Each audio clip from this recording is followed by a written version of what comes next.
We shall now begin the 2022 induction ceremony of the Philippine Dermatological Society.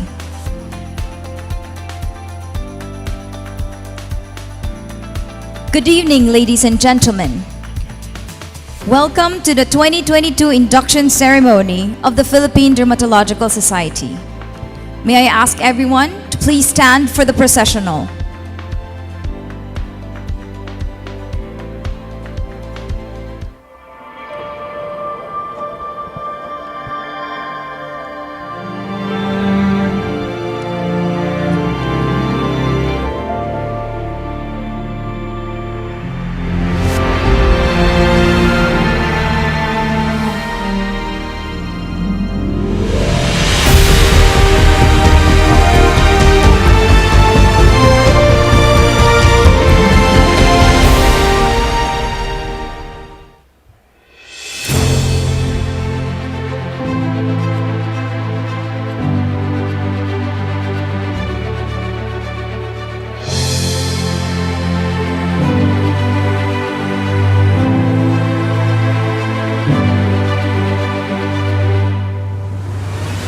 The 2022 Philippine Dermatological Society Diplomates.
2022 Philippine Dermatological Society Fellows.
The 2022 Philippine Dermatological Society Life Members.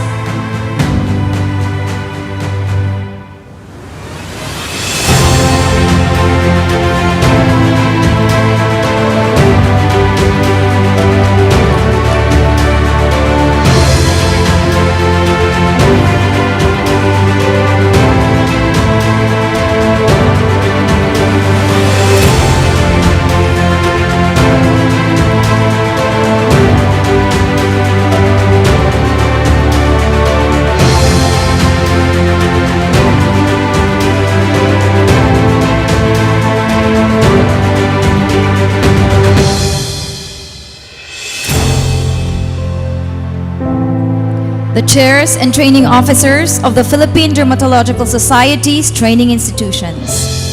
From East Avenue Medical Center.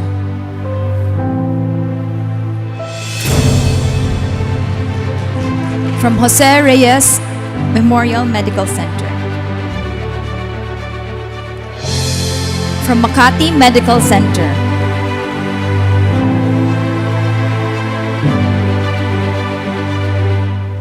From Ospital ng Maynila Medical Center.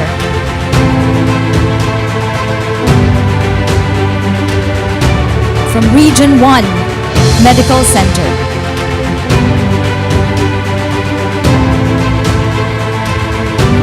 from Research Institute of Tropical Medicine. From Rizal Medical Center.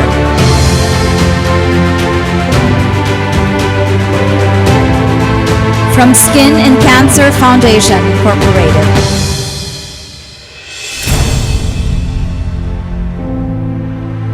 From St. Luke's Medical Center.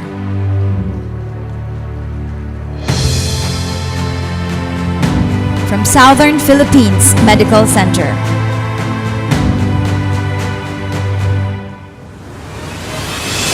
From the University of East Ramon Magsaysay Memorial Medical Center. From the University of the Philippines, Philippine General Hospital. From the University of Santo Tomas Hospital.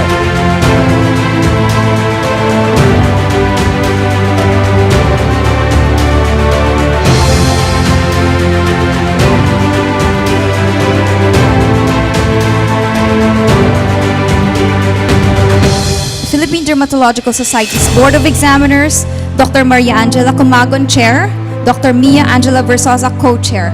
Members, Dr. Rogelio Balagat, Dr. Julie Pabico, Dr. Karen Alabado, Dr. Maria Cristina Filomena Batak, Dr. Tanya Angela Perez Chua.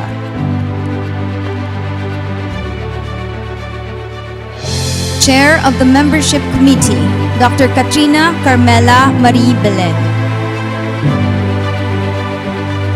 The Advisory Council, Dr. Juanita Arcilia, Dr. Gertrude Chan, Dr. Maria Lorna Frez, Dr. Maria Teresita Gabriel, Dr. Evangeline Handog, Dr. Daisy Ismael, Dr. Silvia Jacinto, Dr. Maria Angela Lavadia, Dr. Silvia Jacinto, Dr. Clarita Corazon Maaño, Dr. Manina Macam, Dr. Filomena Montinola, Dr. Rosalina Nadella, Dr. Arnelfa Paliza, Dr. Georgina Pastor Fide, Dr. Francisca Roa, Dr. Roberta Romero, Dr. Lilia Santiago, Dr. Elizabeth Amelia Tiangco, Dr. Lina Toralba, Dr. Malia Luisa Venida, Dr. Vermen Veralio Roel.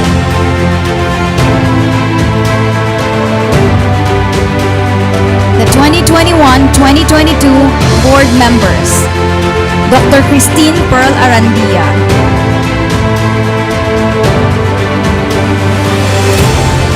Dr. Blossom Tian Chan,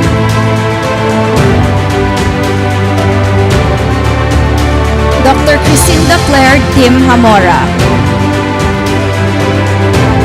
Dr. Lonabel Encarnacion, Dr. Nancy Garcia Tan, Dr. Cecilia Rojas Rosete, Dr. Arnold Yu, Immediate Past President, Dr. Purita Paz Lao, Treasurer, Dr. Mary Charmaine Castillo, Secretary, Dr. Roberto Antonio Pascual, Vice President, Dr. Noemi Salta Ramos. Our guest of honor,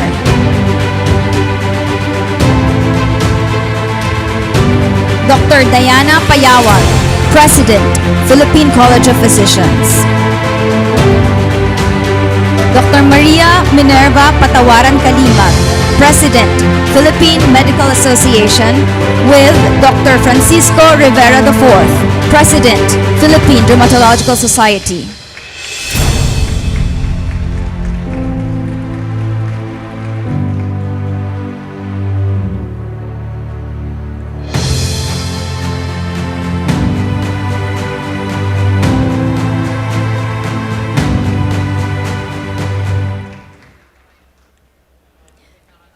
Ladies and gentlemen, let us all welcome our Master of Ceremonies for this evening, Dr. Francesca C. Alvarado.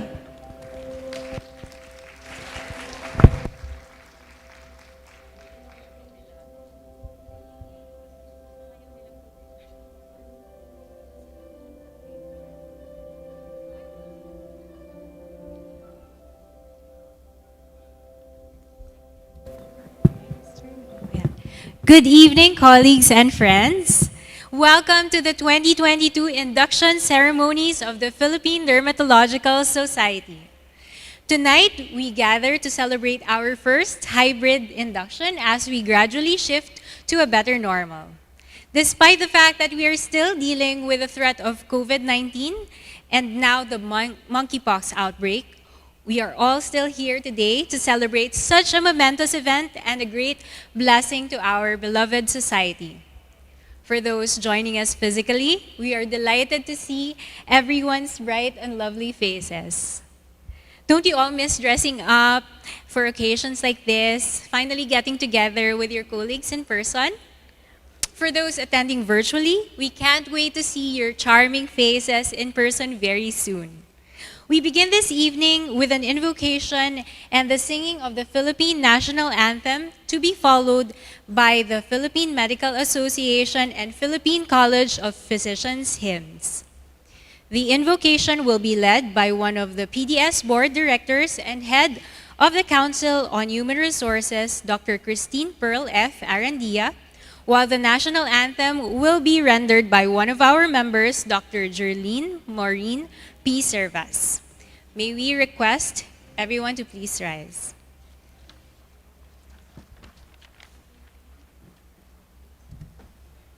Okay, good evening.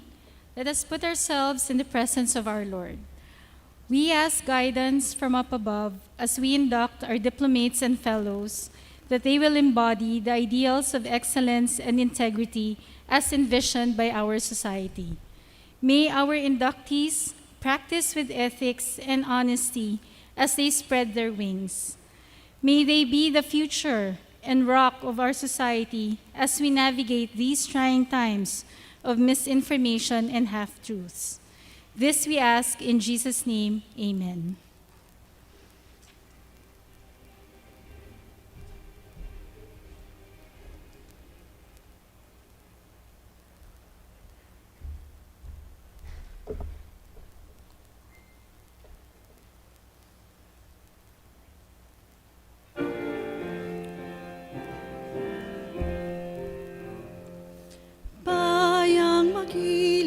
Pelas na silanganan, alam ng puso, sa dibdib mo'y buhay. Lupang hinirang, duyang ka ng magiting, sa manlulupig, di ka pasisihil. Sa dagat at bundok, sa simoy at sa langit mong bunghaw, may dilagang tula at awit sa paglayang minamahal. Ang kislap ng watawat mo'y tagumpay na nagniningning. Ang bituin at araw niya kailan pa may di magdidilim. Lupa ng araw ng walhatit pagsinta, buhay ay langit sa piling mo. Aming ligaya ng pag may mga api ang mamatay ng dahil sa'yo.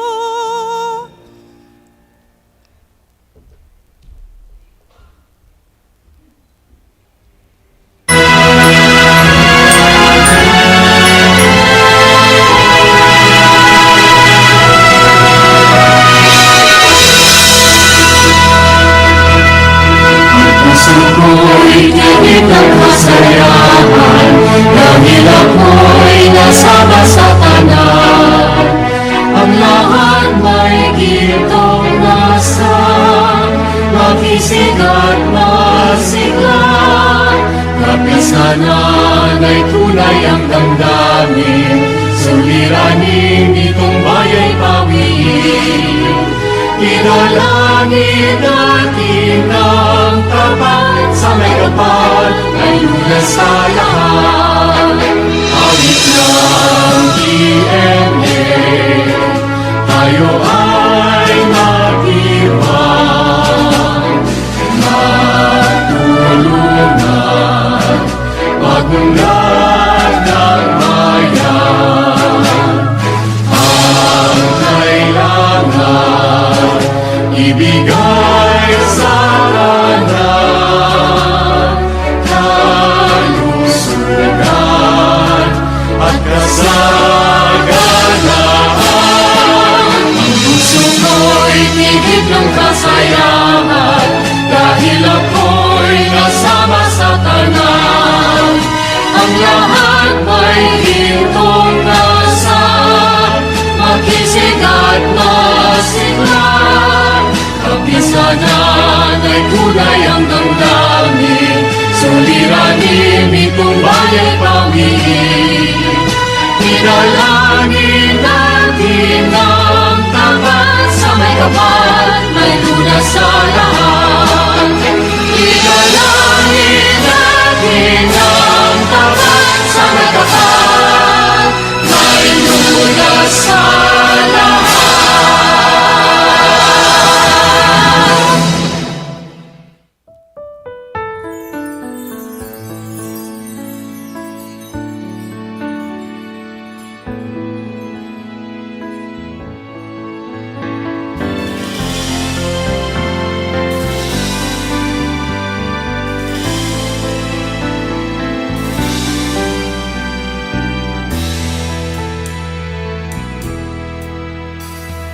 Through the dreadful darkness, we shall be the light and lead a path to wisdom.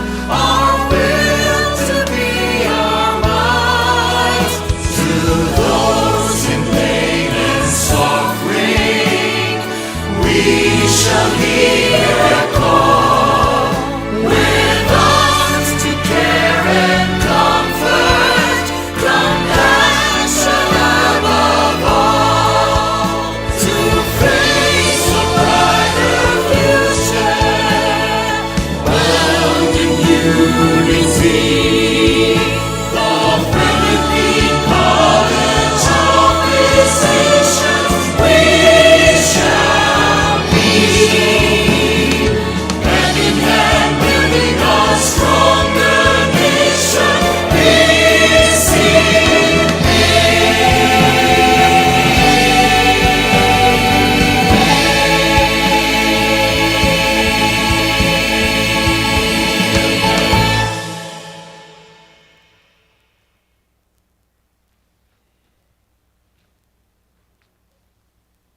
It is such a great pleasure to hear and sing the Philippine National Anthem live.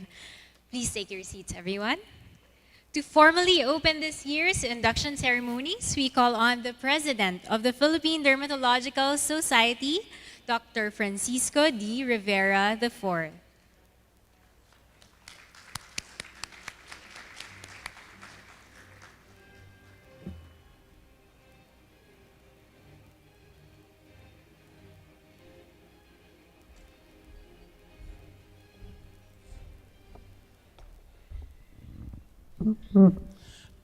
Good evening to all of you. At last, the first face-to-face activity of PDS.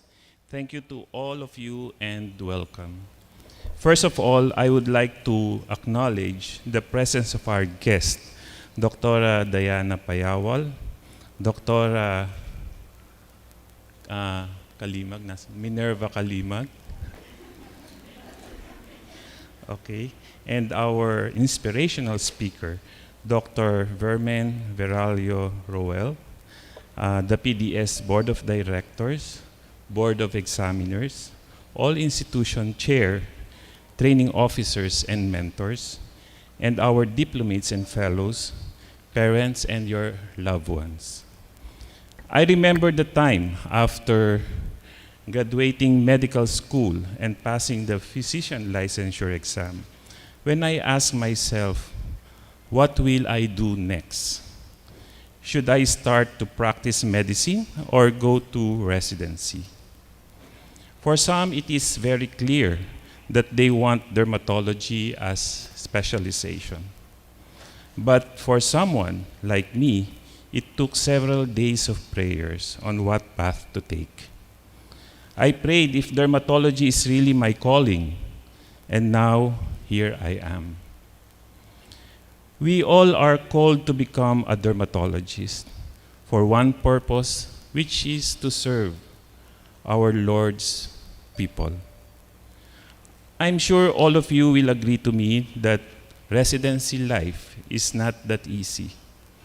What more if you had it during this time of pandemic with so many challenges, which make an impact to our individuality, physically, mentally, emotionally, and spiritually. It also have an impact on how we do things in our daily residency activities. We become very creative on how we can continue learning and see our patients safely, physically and virtually through telemedicine. We are now entering the third year of this pandemic, and for almost 2 years, our residents learned mostly from their patients virtually. During this time, while facing all these challenges of COVID-19, the Department of Health have tasked PDS, DOH institutions to create a stratified framework of dermatological centers and clinics all over the country. The goal is for every region, there must be an advanced dermatological centers as an apex hospital and basic dermatology centers and clinic down the network. This is our answer to universal health care. I would like to inform our diplomates that this is a great opportunity for all of you. Our new diplomates and fellows, start aligning your practice as part of this dermatology service delivery network. Strongly consider being part of any regional hospitals across the country. If you decide so, you will make an impact to the lives of millions of Filipinos awaiting to be seen by a specialist. Serve them well, for you are called to serve. Be excellent, for you are called to provide the best quality of dermatological care to our patients. I encourage and summon all of you to go and live a life worthy of what PDS stands for. We are board-certified dermatologists, the derm authorities in our field, and therefore we should all exemplify excellence coupled with servant leadership, integrity, faith, and excellence in the workplace and in the community. I would like to acknowledge all our mentors who are so generous in guiding you and diligently look for ways on how our training programs can cope with the adversity that we faced. I want to encourage all institutions and mentors to work together in raising this generation of residents according to the standards of excellence that we, PDS, always have. To the parents and families of our graduates, I know the fear you have whenever our residents goes to the hospital and sees our patient. Fear of possibly getting COVID-19 is a reality in all households. Your support and encouragement gave them strength and wisdom during this journey of residency training and pursue their calling.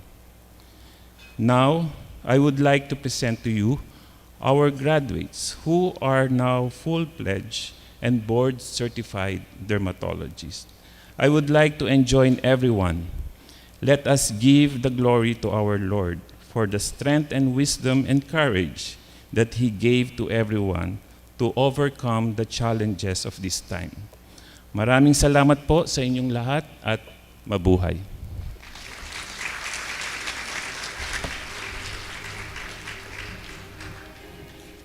Thank you very much, Dr. Rivera. The Philippine Dermatological Society holds the distinction of being the one and only specialty society for dermatology recognized by the Philippine College of Physicians and the Philippine Medical Association. Once again, we are privileged to have tonight the presidents of both the PCP and PMA as our guests of honor. Let us all welcome the President of the Philippine Medical Association, Dr. Minerva P. Kalimag.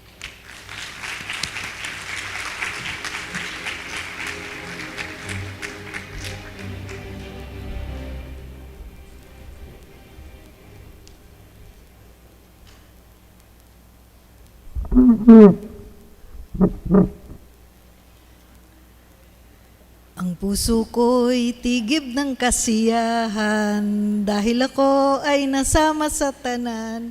O diba, dapat ganyan po kinakanta ang Philippine Medical Association hymn. Dahil masaya, so dapat ay masaya din ang ating face, no?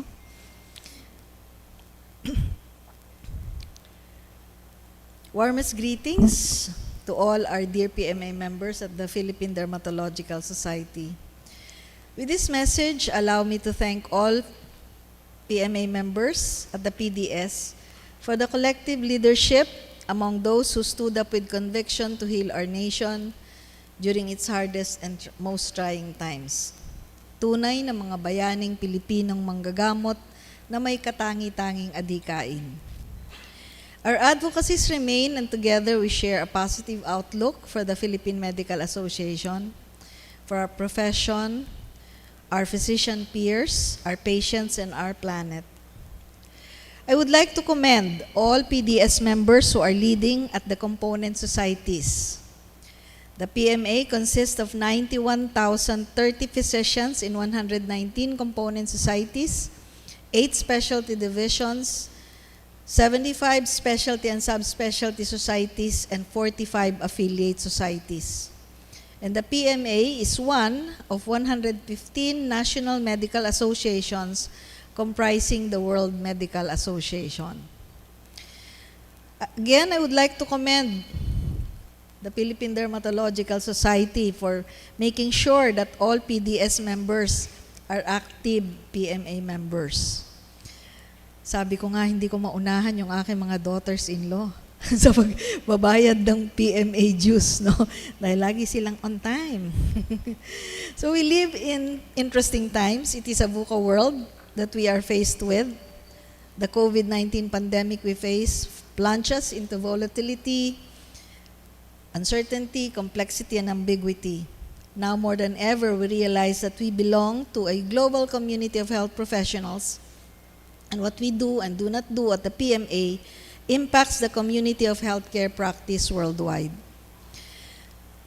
For the last 2.5 years, we have been battling the unknown enemy, COVID-19, with so many unknowns and uncertainties about its profile, its progression, and prognosis. And in fact, when we were immersed in the experience, we never really know when it is going to end. Diba?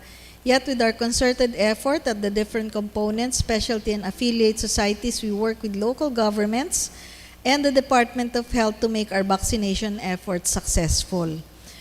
For now, we have at least 77% of our target population having been vaccinated. So, also, as the physicians in the practice of dermatology, PDS is an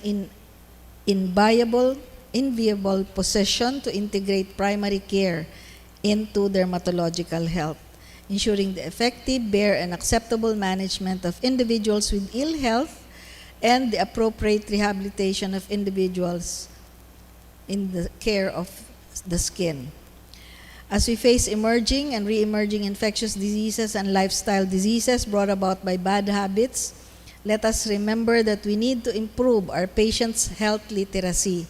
This is one of our advocacies now, improving the health literacy, starting with elementary, no, our students. Our curriculum in elementary is MAPE, Music, Arts, PE, and Health. Health being just 1 hour every week, no? So we are moving towards actually asking the Department of Health to increase the number of hours for help, especially now that we are mostly immersed in many mental health issues. As we face emerging and re-emerging infectious diseases and lifestyle diseases brought about by bad habits, let us remember that we need to improve our patients' health literacy, especially also among the minorities. We have launched KKK. Ito ba'y isang revolusyon? Para sa pagpapalaganap ng karunungang pangkalusugan, kultura, komunikasyon, at katutubong wika, for our indigenous people, using our indigenous language. There are actually 185 indigenous tribes in the Philippines and 192 to 198 Philippine-based languages. So you could just imagine. Let us teach them also to be critical of the information they receive and disseminate on social media. We should also inoculate them so they will be ready to fight the infodemic that accompanies the pandemic. Allow me to inform the society that the bills on specialty care is up for deliberation on Tuesday, October 11, 2022. And so if you have any concerns regarding dermatology, perhaps we can put that on the table. So it's October 11, Tuesday. So let us all strive to measure up to expectations, leading with conviction, putting the best of our personal capabilities and the fullest measure of our dedication to the service of our organization. We'll actively recruit new members to rejuvenate the PMA. We will work together to address the association's deepest problems, one person at a time, by encouraging and empowering the good hearts and good works of each and every member. Allow me also to inform everybody that for those members of the PMA who have arrears, although I don't think we have a problem with PDS, where the PMA is giving a 50% discount on all dues from 2019 downwards. This is to enable many of our members to actually engage in the Consulta package for the universal health care, because PhilHealth is actually asking for active PMA membership in this area. So though our challenges are fearsome, so are our strengths. We must bring to task today the vision and will of those who came before us. Let us always remember that we are one PMA for a healthy Pilipinas. Nagkakaisang PMA para sa kalusugan ng sambayanan. Mabuhay ang PMA at mabuhay ang Philippine Dermatological Society. Ito po ang inyong Pangulo, Maria Minerva P. Kalimag, nagpupugay at bumabati ng isang magandang araw sa inyong lahat. Maraming salamat po. Thank you very much, Dr. Kalimag. To further make this night a memorable one for our inductees, we have another special message, this time from the President of the Philippine College of Physicians. We are so honored to have her with us here tonight. Let us all welcome Dr. Diana A. Payawal.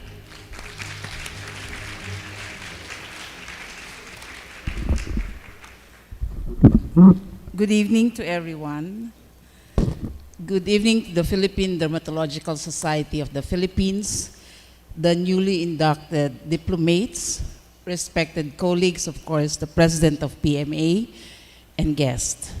Thank you for inviting me to be your guest in your induction ceremonies with the theme, Reconnaissance, Controversies, Dialogues in Dermatology.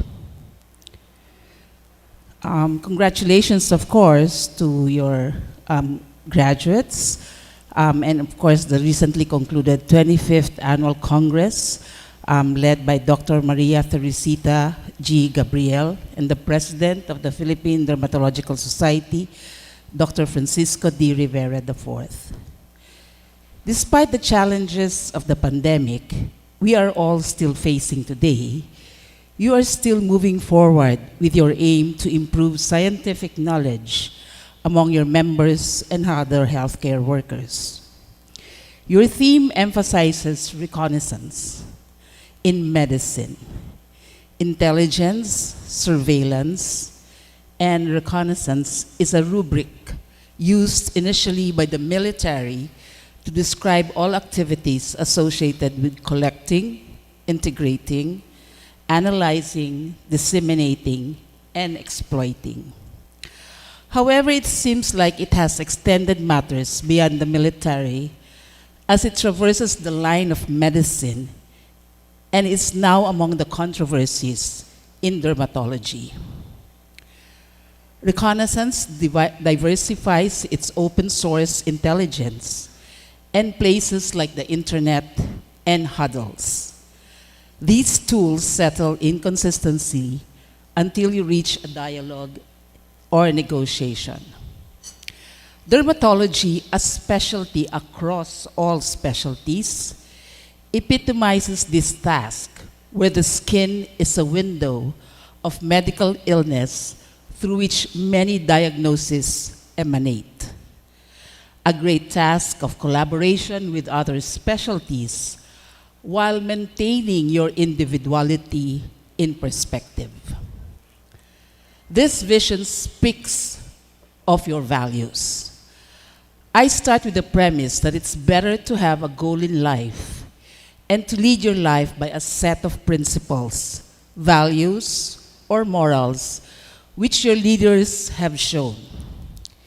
Imagine if you were in a hospital somewhere and you're going to die, and one of your loved ones would say, "Have you any accomplishment? Did you accomplish what you set out to accomplish in your life?" What would be your answer, you young diplomates? Would you even have an answer? Have you ever thought about it, starting your specialty right now? As a professional person, I can assure you that you will have a full schedule and a choice. Either you control your schedule or you allow your schedule to control you. You need to have a goal in life that you set with yourself and your loved ones, and then make sure your schedule follows this goal. This will be better than meandering through life, going from one activity to activity, not even sure where you're going to set and where you want to go. Understand how you've been socialized, because the socialization makes you unique. And then understand how our socialization has led to a belief. Being a leader of 4 big organizations, from hepatology, gastroenterology, and now Philippine College of Physicians, and even the Asian Pacific study of the liver. I used to remember when I would sit in a meeting and being the only woman in that meeting, and the president would give me a necktie as a gift. And I said, "Oh, this is something." So, which would I say actually was not easy? If I had stayed within the confines of my practice, I wouldn't be standing here giving you an inspirational talk. So obviously, things have to change. The one thing you can count on in things that will change is that you're heading in a world where your medical practice must prove or improve your productivity if you want to be successful. COVID has indeed changed our perspective and are lots of reason for globalization. The acquisition of new responsibility, the global scale, and new technology. The ability to learn differentiates this of those who succeed in an ever-changing world. As you attend your residency, you learn all kinds of new things. But the important thing that you learn is how to learn. Because this How is what you will do for the rest of your life. And I can guarantee you that the future will be different from a perspective of value-based leadership. And the speed of change in the future is increasing. Competitive, as you know in dermatology, flat, fast-paced world you're really entering. I advise that you develop a value system that keeps you grounded in this ever-changing world. In the book Built to Last and Good to Great, Jim Collins wrote that great companies change everything except their values. You have to be willing to change everything, because if you don't, you won't grow personally and you won't grow your practice. When I finished medicine, I merely wanted to take residency and probably speak like my boss, Dr. Sol Alvarez, who's a gastroenterology, in a conference. It was good enough to be practicing among gastroenterologists' colleagues. But today, as I speak in global perspective, you have to be an effective leader in cultures outside your own. You have to train people beyond practice. With the looming Universal Health Law and the Physicians Act, proliferate your specialty, train more dermatologists, go beyond your practice, but do not forget your purpose and values. Our purpose as doctors is to improve the lives of families and our patients. That's why we come to work every day. And that keeps you excited of your job.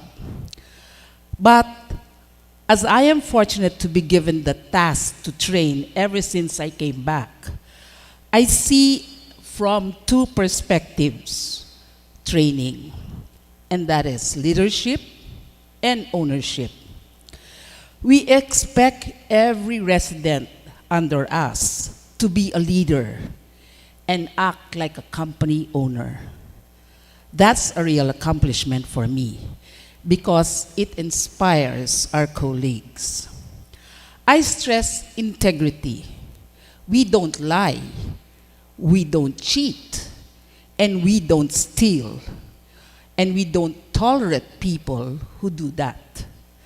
That's a significant value for me. A lot of controversies and challenges mark your specialty in dermatology, with well-known individuals who use the media to increase beauty in the guise of your specialty. Each graduate in residency becomes a leader in her endeavor to challenge you to have a passion for winning against these misconceptions. Our goal on the job every day is to win against diseases and protect the integrity of our specialty. We recognize to sustain ourselves, we must continue to deliver outstanding results. Still, we also have to take care of our environment and the people and the communities where we operate now, and for generations to come. So we have developed strategies to significantly improve the footprint of our physical operations across the community. In my experience, the best leader operate for a clear purpose, a consistent principle or values, like working for leaders who are transparent about what's going to be important for them. Living a life driven by purpose is more meaningful and rewarding than meandering through life without direction. You guys are very young. I have, in me, my life purpose is to improve lives. And I guess you as doctors should have the same. But this operates in many levels. We all work to improve our lives. People like to work for leaders who operate with a clear and consistent purpose. And you, as the incoming leader in the future, your job is to understand and enable your colleagues and their organization's purpose and dreams. Do not forget your Philippine Dermatological Society and serve it without any financial remuneration. In this sense, the leaders take a task that becomes a calling, a profession, and it's not a job, in which we as doctors partake. We all want to succeed, and success is always contagious. People like to be part of a winning team. Make the Philippine Dermatological Society the winning team. So what we have to do as leaders is to create this theme. We challenge you to teach your trainees to succeed, then take success and build it into self-confidence. Do not forget to train people. Since success is contagious, one success will always lead to another, and one successful person will always influence others to be successful. So your job as young leaders is to start the fire that fuels the virtuous cycle of success. Putting people in the right job is one of your tasks.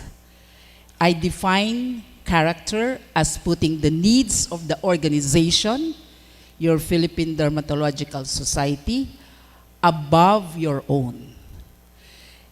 Jim Collins calls this level 5 leadership, whose ambition for the organization and is not for themselves. If something goes wrong, take responsibility. Innovation results from connections and collaborate. Collaborate with each other. James Burke, a science historian and another producer of connections, documented that innovation often comes from connecting two seemingly disconnected ideas. Diversity is what you call them. So a diverse group is better to make these connections since they have a greater diversity of modes to connect. The role of your leader is to create an environment for connections and collaborations. Leader of the most diverse team follow the platinum rule. Treat others as they want to be treated. Leaders should know that people they work with well enough know how to be treated, and ineffective systems and cultures are bigger barriers to achievement than people's talent. If you're the leader of this organization and something goes wrong, before blaming other people, look and see if you have provided the right leadership. It is a terrific metaphor for what we as leaders do to people in our organizations. We put everything in a system. Look at all of us. We are all in a system. We give them strategies. We try to lead. We expect everyone to deliver great results. But organizations are perfectly designed to get results that they get and they want. So if you get bad results, redesign your organization. If others make your organization look back, put your foot forward and say, that is not right.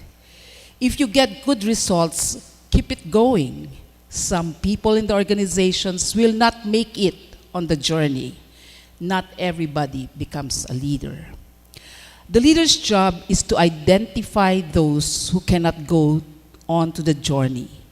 Help them recognize the tension and help them identify other careers and offer great promise. Train and train other people. You notice I mentioned training because I feel that we need to build our specialty. The Philippine Dermatological Society is an affiliate of the Philippine College of Physicians. So I urge you to fly high and grow beyond us. You should be a specialty beyond the Philippine College of Physicians. Any growing organization, as with you, must renew itself. Growth, by definition, requires change. Change requires renewal. In today's ever-changing world, the standard of performance are acceptable today, but will be unacceptable tomorrow. If the organization is growing and improving, as such, the leader must provide training again and develop opportunities for individuals in the organization to grow. Renewal is significant in a build from within. So in other words, the true test of a leader is the organization's performance when the leader is absent or when he has departed. So have you built this organization capabilities so well that you were not there, the organization continues to function, grow, and succeed? Or have you built this organization that depends on you until you are there? While it's counterintuitive thought for leaders, you want to build an organization that is capable with the leader's presence or absence would not significantly affect the results. This is how you sustain growth in your organization. This pandemic had imposed modifications in our practice and in our lives. Yet it has made us more determined and resilient to face challenges and upheavals. As you embark in this new journey as diplomates and probably as fellows in the future, one thing is certain: Philippine College of Physicians will move with you as you move together and a fresh start, and always being mindful of the covenant we have let you. So let me congratulate, of course, our graduates and, of course, the leaders of this organization. The outgoing president, Dr. Maria Purita G. Paslao, and of course, the incoming president. Actually, the past president, I would like to congratulate her because she has led the team during the pandemic. And of course, the incoming president, Dr. Francisco D. Rivera IV. So, Philippine Dermatological Society, with your new members, fly high. And we will be there as your mentors and support you in all your endeavors. Thank you.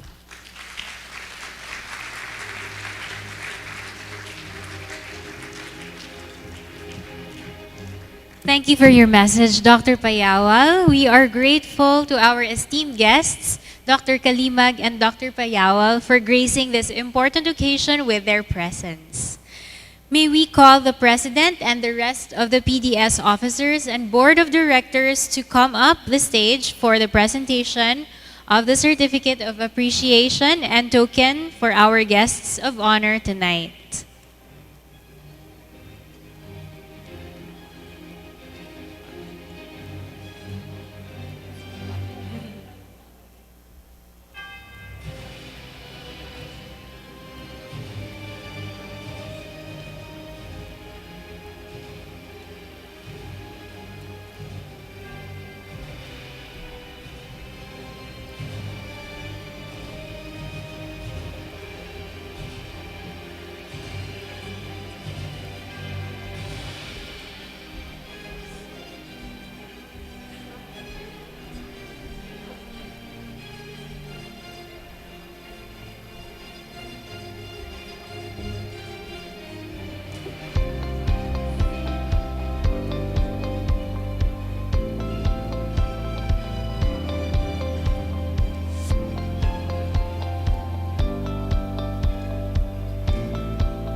may we ask our President, our guests of honor, and our officers and Board of Directors for a photo op.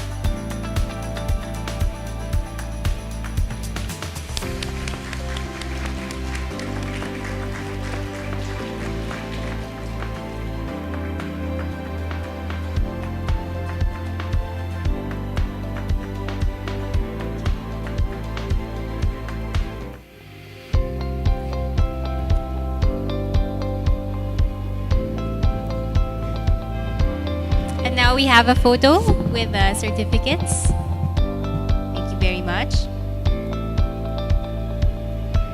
Okay.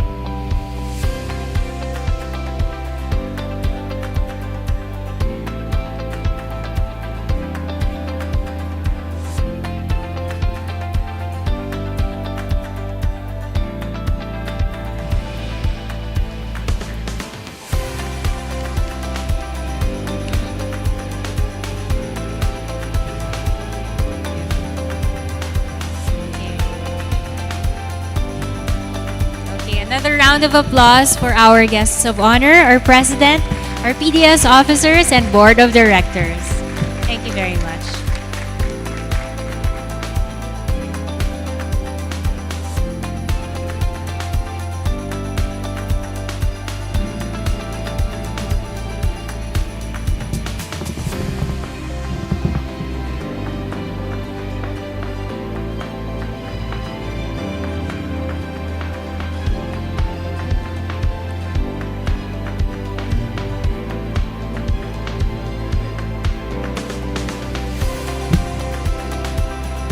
Okay, now it has been a tradition to have a distinguished member of our society render words of inspiration to our inductees. To introduce tonight's inspirational speaker, we have the training officer of the Skin and Cancer Foundation Incorporated and the head of the PDS Volunteer Management Committee, Dr. Maria Jasmine J. Hamora. A round of applause.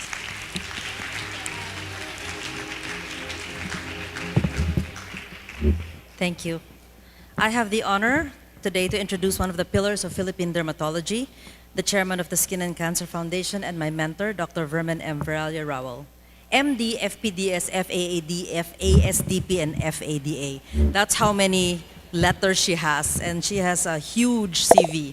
We'll try to boil it down, okay? So Dr. Veralia Rowell graduated from the University of the Philippines College of Medicine in 1962 and continued to do internships in UPPGH and Uniontown Hospital in Pennsylvania. She is licensed in the Philippines and in 3 states in the USA. She completed her residency in dermatology at the Cleveland Clinic Foundation and passed the American Board of Dermatology and the Philippine Board of Dermatology. She underwent dermatopathology fellowship at Wayne State University under Dr. Herman Pincus, then a visiting fellowship with Dr. Bernie Ackerman, after which she passed the American Board of Dermatopathology. As a clinical dermatologist, Dr. Veralia Rowell remains one of the best and the most sought-after clinicians in our country. She is brilliant and peerless in her clinical eye.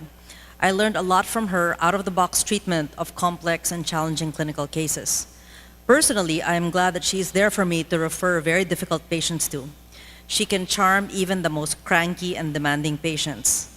She has a 360-degree view of a patient and is one of the most holistic and integrative dermatologists that I know, having practiced treating the whole patient ever since I've known her.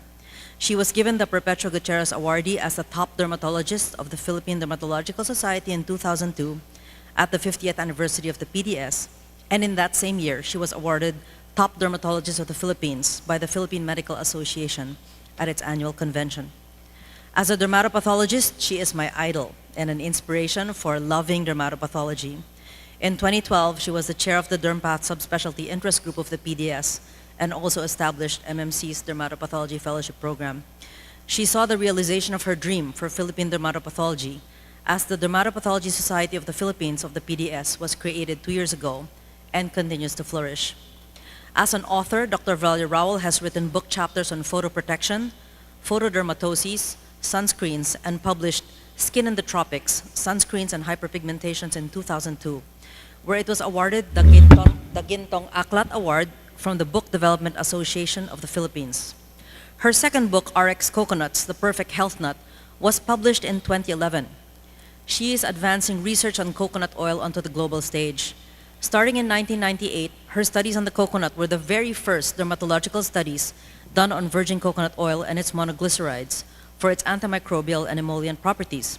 Her studies have won the Alexander Fisher Award at the 2013 American Contact Dermatitis Society meeting, and she has presented her papers at the international coconut meetings in New Delhi and in Bangkok, focusing on the anti-inflammatory effects of coconut oil.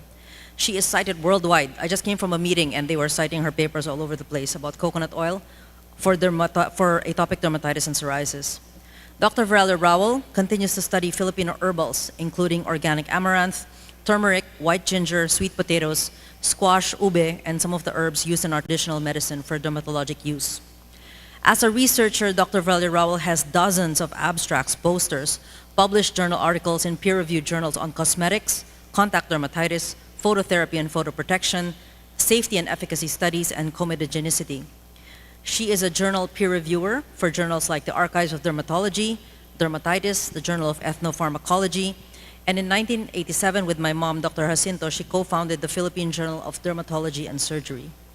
Starting in 1978, Dr. Viralia Rowell established Original Skin, which then morphed into the VMV Skin Research Center and Clinics, and the Center for Skin Research Testing and Product Development. Here, she has a diverse team of researchers, including dermatologists, fellows, nurses, pharmacists, nutritionists, and even a physicist, who do safety and efficacy studies on cosmeceuticals and sunscreens for VMV hypoallergenics and other local and international pharmaceutical companies in both Phase 2B and Phase 3 clinical trials. In 1999, the center was approved by the Philippine FDA as a cosmetic clinical research testing center, and since 2010, its institutional review board is Philippine Health Research Ethics Board approved. The SEF residents are lucky because they are able to be mentored on protocol making, IRB approval, data gathering, analysis, to writing and submission of a finished manuscript for presentation abroad and journal publication. As a pioneer in Philippine dermatology, Dr. Viralia Rowell has shown nationalism and incredible love of country by serving the PDS. She has been a diplomate and fellow since 1977 and served as the chair of the research committee, the photomedicine group, dermatopathology subspecialty core group, and the task force of psoriasis. She also helped facilitate the merger of the two dermatological societies in 2002 to 2005. She helped amend the original constitution and bylaws of the PDS to define the requirements for educational programs and of the residency programs. Dr. Viralia Rowell was one of the first members and chair of the dermatology board examiners of the PDS. She has served as PDS board director, secretary, treasurer, vice president, and then was the PDS president from 1981 to 1984. She was a member of the PDS Ethics Committee and is currently a member of the PDS Advisory Council, and she also advises the photomedicine and contact dermatitis groups of the PDS. As an academician, Dr. Viralia Rowell, along with Dr. Sylvia Jacinto, Dr. Judy Cuaso, and Dr. Manuel Fernandez Jr., in 1982 founded the Skin and Cancer Foundation, one of the earliest accredited dermatology residency training programs of the PDS. Since 2010, she has served as the chairman of SEF's program. She has been instrumental in launching not only mine, but the careers of many of our SEF graduates. SEF's vision has always been to train well-trained dermatologists for practice in underserved areas. Since its inception, SEF has a majority of its over 200 PDS diplomates practicing in all areas of the Philippines, from far north in Tuguegarao and Ilocos Norte to the deep south in Pagadian, Zamboanga, and Sultan Kudarat. Dr. Viralia Rowell is also an icon at Makati Medical Center Dermatology, having served as the chairman from 2001 to 2005 and serving from 1988 to 2001 as the executive officer and program director of the Makati Med Dermatology Residency Training Program. She also founded the Manuel C. Fernandez Phototherapy and Laser Center in 2001 and the section of dermatopathology. She remains an active consultant and member of the Advisory Council. She is the founding president of the Makati Med MSA Diamond Club since 2013, honoring older consultants providing cultural events as part of the Department of Ethics and Culture. She also helped found the Manuel C. Fernandez Senior Foundation, which is the charity arm of the Makati Med Department of Dermatology. Since 2013, Dr. Viralia Rowell serves as adjunct research professor at the Institute of Herbal Medicine and heads the Skin Study Group at the National Institute of Health, University of the Philippines. As a global dermatologist, she is an active member of the AAD, American Academy of Dermpath, International Society of Dermatology, the Photomedicine Society, American Association for Women in Dermatology, American Contact Dermatitis Society, the Hong Kong Association for Dermatology, and the Asian Dermatological Association. She is a great advocate for psoriasis patients, serving as council member for the International Psoriasis Council and also locally for Psoriasis Philippines. In 2011, Dr. Veralia Rowell was elected International Honorary Member of the American Dermatological Association, the oldest and the most prestigious U.S. dermatological society, and she was inducted as the first Filipino dermatologist and only one of 3 Asians who are members at the ADA. As an advocate and community dermatologist, Dr. Veralia Rowell has a 100-acre USDA-certified organic farm in Leyte with a multi-awarded farmers cooperative where organic, medical-grade, cold-pressed virgin coconut oil is made. They established a nationally awarded cooperative called Savimco. They launched a TESDA-approved Philippine Educational Authority family farm school that enrolls elementary graduates unable to go on to high school. This farm is considered a model for organic farming according to the Philippine Department of Agriculture. She assisted 48 farming families after Typhoon Yolanda struck that area and continues to assist and rehabilitate the area. With her batchmates in UPCM 62, they also did a yearly medical mission serving Manobo tribes in Bukidnon until 2009. SCF and VSRC continue to do medical missions, giving out free medications to charity patients, both in outpatients and mission settings. She also holds a yearly specialty medical mission in Bogo, Cebu, every January for the Mendoza Veralia Ibanez Sinulog Fiesta. Finally, as a mentor, Dr. Veralia Rowell, or Tita Verm as I call her, I don't know if you can call her that, but that's what I call her. She is generous with her time and sincerely seeks the success of her mentees. She has pushed me to be better than I was and sees the potential in all the people she coaches and encourages. At 83 years old, she remains more active and hardworking than me or anyone I know. She sleeps late writing papers and doing administrative work, and she wakes up at 4 a.m. to do daily exercise training. She is a true Renaissance woman and someone we should all seek to emulate. She does not take her success for granted, and with grit, determination, passion for dermatology and research, and generosity of heart and spirit, adventurousness and curiosity, she remains at the top of her game. Let us all learn from her as she imparts to us. Let's welcome Dr. Veralia Rowell.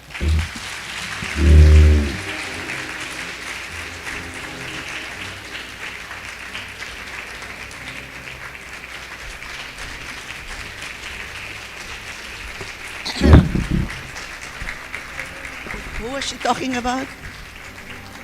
Asmin? Okay, here I am. The click is here. Okay. Good evening to everybody. Dr. Hasmin, my beloved young lady, thank you for the introduction. It's a bit long. I didn't, I'm 83 though, that's my excuse, okay? So, our honorable PDS officers, thank you for giving me this honor of giving an inspiration. What if I walk? Hindi pwede. So what do I do? It don't move. Ma'am, excuse. Ayaw mag-move, iho. Ayan. So, honorable life fellows, newly inducted fellows, and diplomates. But ayaw. It's slow.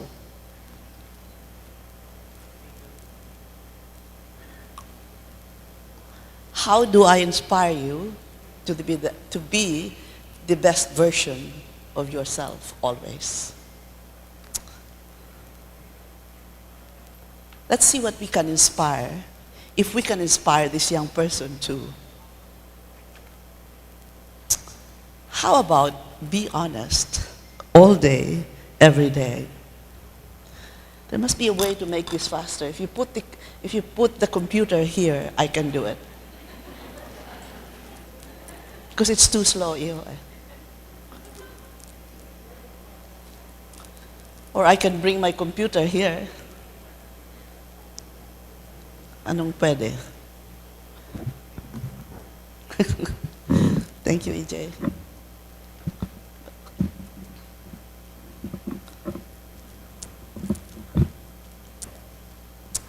Okay. Then what do I just click this. Okay, let's see how honest you are with a few questions. For instance, maybe I should face you. Pwede ba yan? Can I do? Your friend asked you, did you like my gift? And you did not, but you said yes. You partied long, overslept, was late, but you gave another reason. And there must be a way to do this. Your friend, have you ever exaggerated on how much healthy food you eat? How often you go to the gym and exercise? How many hours of sleep at night you get, or many patients, etc. Next slide, please. Your answers, therefore, if they are yeses, are white lies. Next slide. They are still lies. They may be white. There's a fellow by the name, next click, please. I'll have you click na lang. Another clicker. Let's see how you are with, that's going back.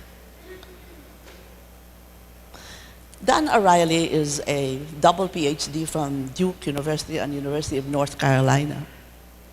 He's trying to find out, is it cost benefit that make people do white lies? So he designed this matrix experiment, a series of experiments, where in 5 minutes you're supposed to find the pairs that equal 10. And there are a control where to lie is impossible, because right behind where you're writing, there's a proctor. So you just write down your answers and you go there. So a significant number of all the subjects they said made only 20% correct answers. They were given $2 for 50 cents per. Test group to lie possible because they were actually told, write the answers on your question sheet and go to the back and shred the questions, shred the answers, and just go instead now to the proctor and tell the proctor how many answers you made correctly. Very capable of making a lie, right? And they reported that they made 6 of 20. So they added another 12 because the other one only 20%.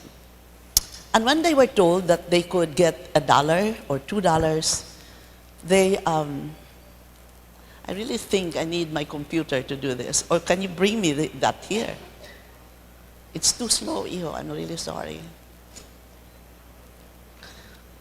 Am I wrong? Should I click on the other? Hold on. Baka ako ang mali. Yeah. Ayaw talaga. Aha. Ano? I need to be closer to? I need to be here. Okay, I'll do that. Okay, so, and hindi pa rin.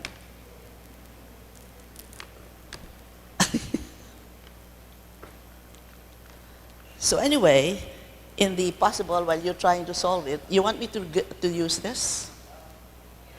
Pwede ba yan?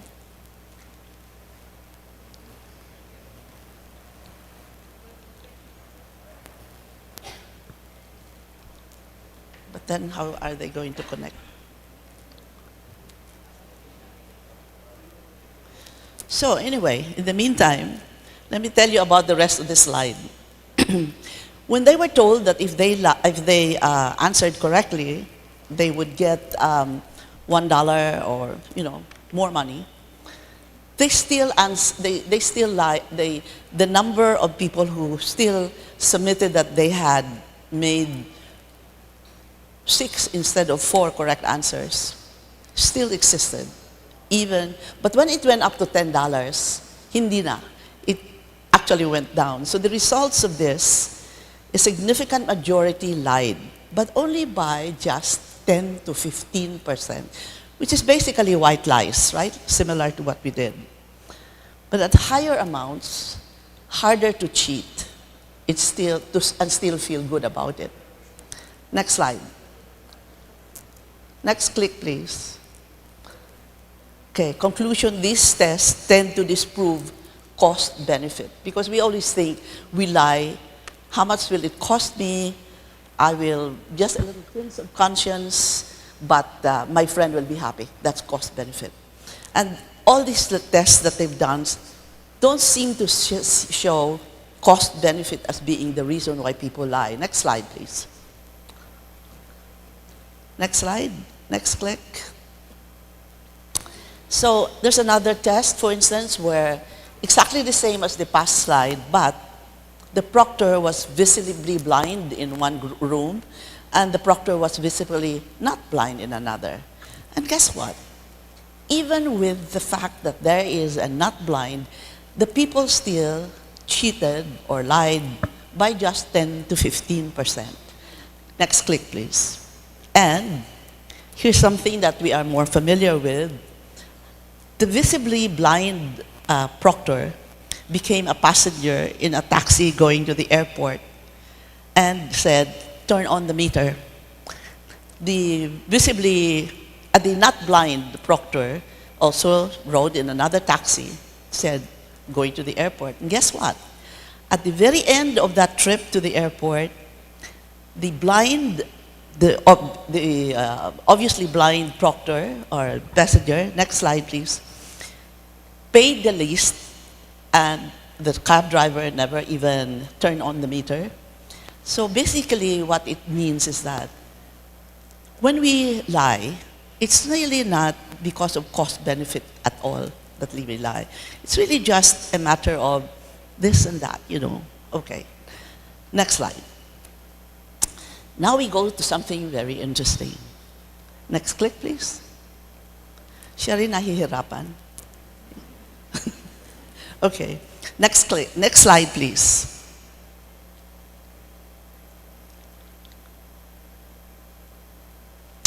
So this is the summary, so we'll just go on to the next slide, please. In other words, it's not cost benefit that we do our white lies, but more from a point of making somebody else happy, you know, we think. The problem, however, is that when we increase our lying, according to their experiments, we actually get to a tipping point at which from there, it's what the heck. So here, you'll probably say, I don't lie that much, but have you cheated in any quiz using answers secretly given to you? Or at a webinar, have you clicked off video, muted, and say, you listened? Next slide. Brought home hospital paper, paper clips, folders, tissue, toilet paper, or copied or download literature and books not supposed to be downloaded without paying. Without patient's permission, have you used the paid extra Botox or filler on another and maybe even charged for it? Have you tweaked the numbers, photos, graphs of your paper to favor your hypothesis? Next. Here's something even more red. Have you given a talk without disclosing that you were using a pharmaceutical company's slides or from a pharmaceutical company accepted gifts, a lunch, a dinner, a flight to and from where you live? Or have you asked a drug company to pay for or give gifts at the opening of your new clinic? Whatever. Next slide. The basic thing is that I have gone beyond my 15%, my 10 to 15%. We all do, somehow. And this is why I'm giving this talk, because I'm 83 and I've been through it all. From over 10 to 15%, you see, it becomes, the cheat becomes like an infection. From personal to group collaboration. And why is that? Because we doctors, our patients look up to us. Their relatives who follow them look up to us. The nurses, the health workers in a hospital or clinic, they look up to us. And when they see me bringing, for instance, paper clips or whatever home from the hospital, they'll say, okay pala yan. Next slide. Next clip, please. So how do we get to lie over 10 to 15%? We rationalize. Except that's not the word Dr. O'Reilly calls it. Next click, please. Because he says that we go through life balancing our ethical norms that we learn from medical school and all of those lectures on doctor's ethics.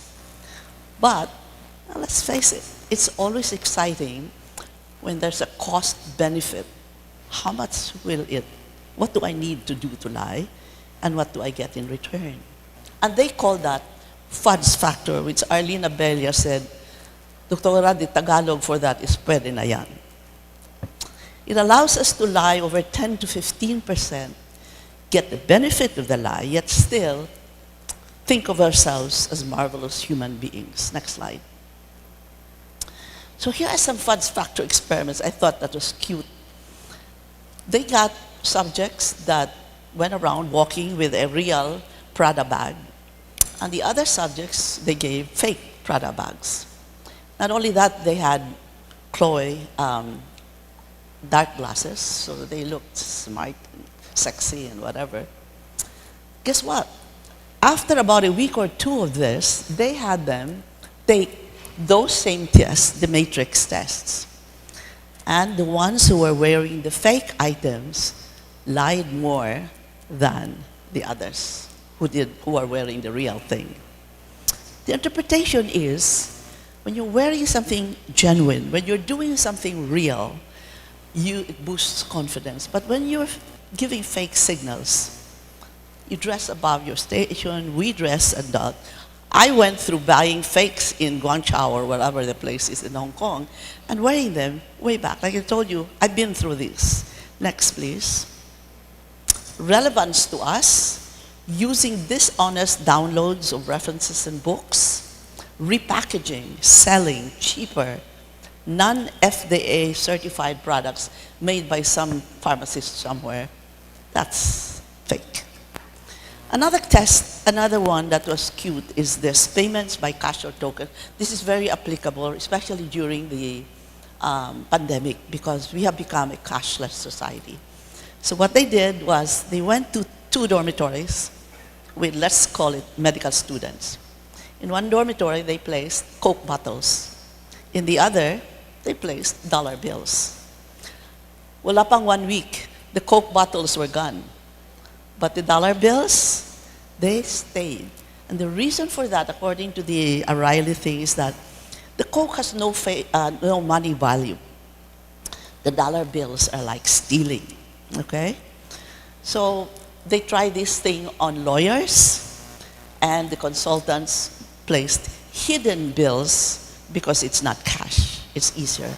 And the relevance to us doctors is we just have to become more aware that as our country, as we practice become more cashless, it is easier to add additional bills, especially if you have inpatients. Next, please. So to summarize it all regarding, we're talking now about first the 10 to 15% and how you can go beyond that. These are increasing dishonesties. I've talked to you about the fakes, creativity, depleted from sleep lack, applies to many of us, and especially applies to people working in call centers where there's a lot of HIV, more than the others, and maybe having girlfriends and all that. Let's go down to the conflict of interest. Next click, please. Okay, so to decrease dishonesty, I think this is important. Most important is just pay attention when you tell a white lie. I do now. You know, where before when the phone would ring and the maid was right beside me, the housekeeper was right beside me, I'd probably say, pakisabi lang, umalis, wala na ako rito. That's a lie, right? It's a white lie. Now I'm more aware about it, that I can go up to 10 to 15 and higher if I continue with white lies. No fudging, etc. Next slide. So let me give you, because we're doctors, we're used to having evidence-based studies. From now on, this is no longer Dr. O'Reilly, except for one slide later, evidence-based studies on conflicts of interest. The pharma companies, their interest is to increase profits because they do spend a lot of money to develop pharmaceutical drugs. Our interest, as we said, in our becoming a doctor is patient care. All right? So, This study by Chimonas from Sloan Kettering Memorial Cancer Center in New York, they did a scoping review. And what a scoping review is, a form of review also, where they go through all of those and then they synthesize, make a map of the key concepts, theories, research gaps, types, sources, all of that. Next click. This is the scoping map. And this is the drug industry, that's the healthcare. Over here on the top, those are the things the drug companies do that include things like lobbying in the White House or having to talk with the FDA and of course animal studies, etc. So it's a lot of money that they spend. But then they bring that down and down and down, and these are eventually what are down there, which is healthcare education, guideline development, formulary selection, clinical care and research. This is where we blend, except we must not get from the drug industry that.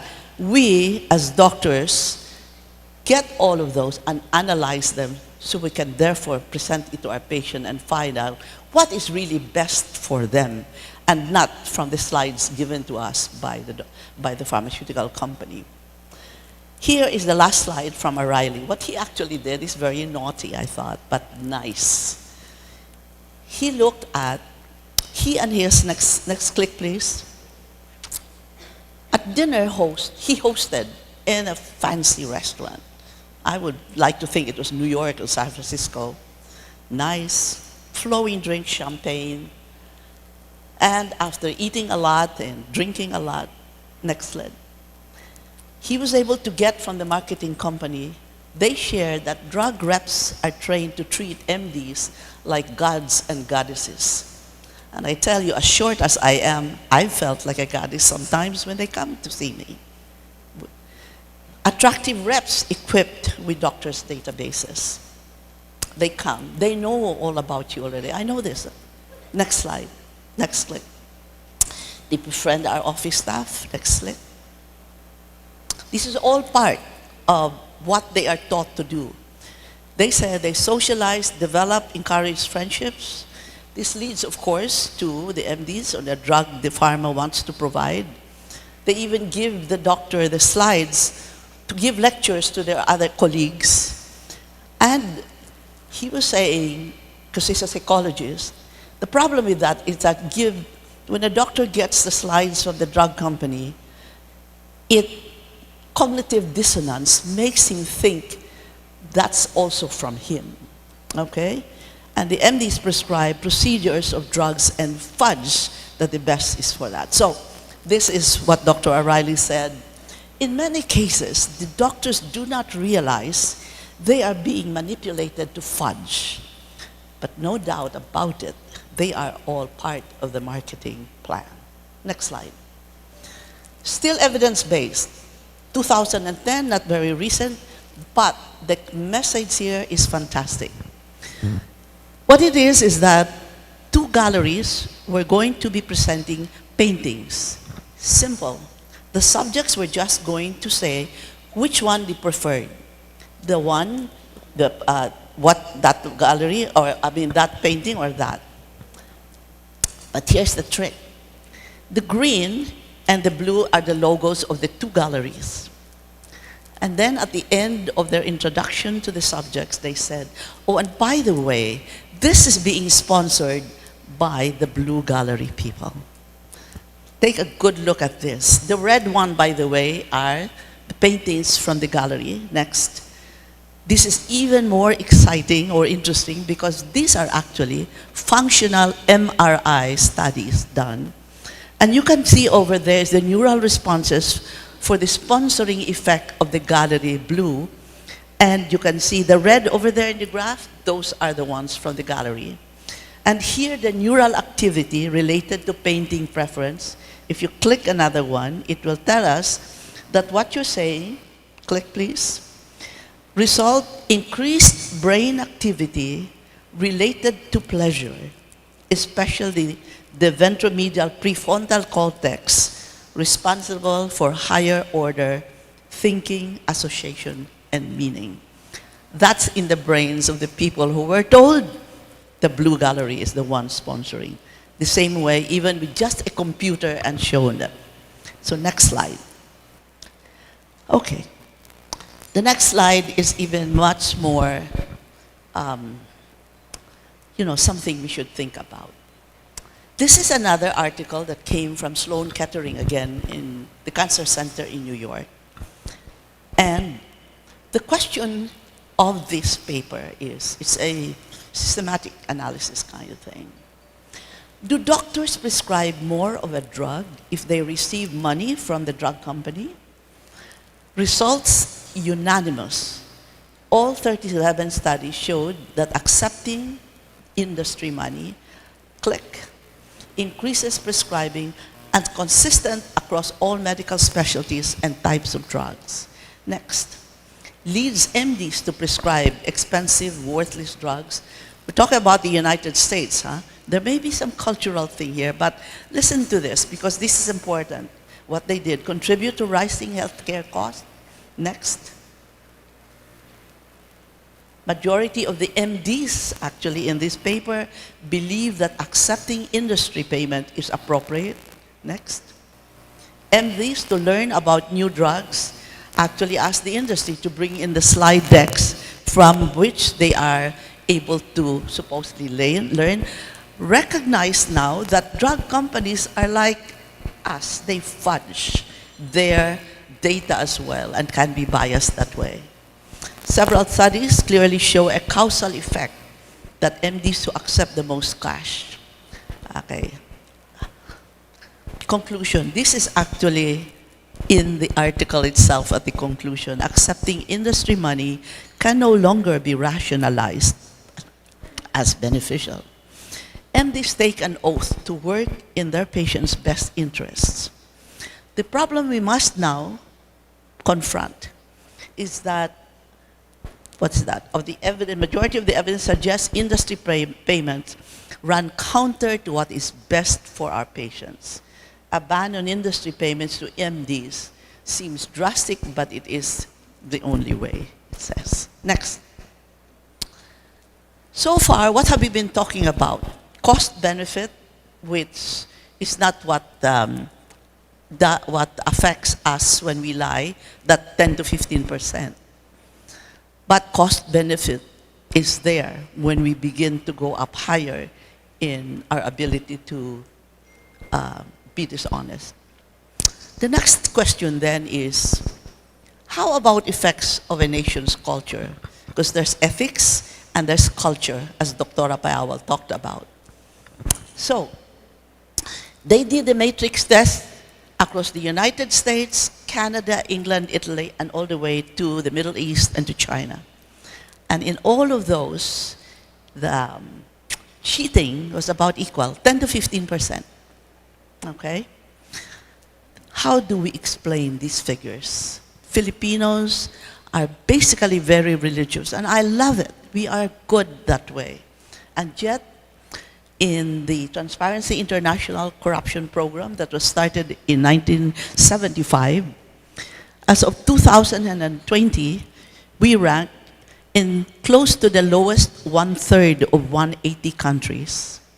And in 2021, last year, we went even lower to 117 of the 180 countries.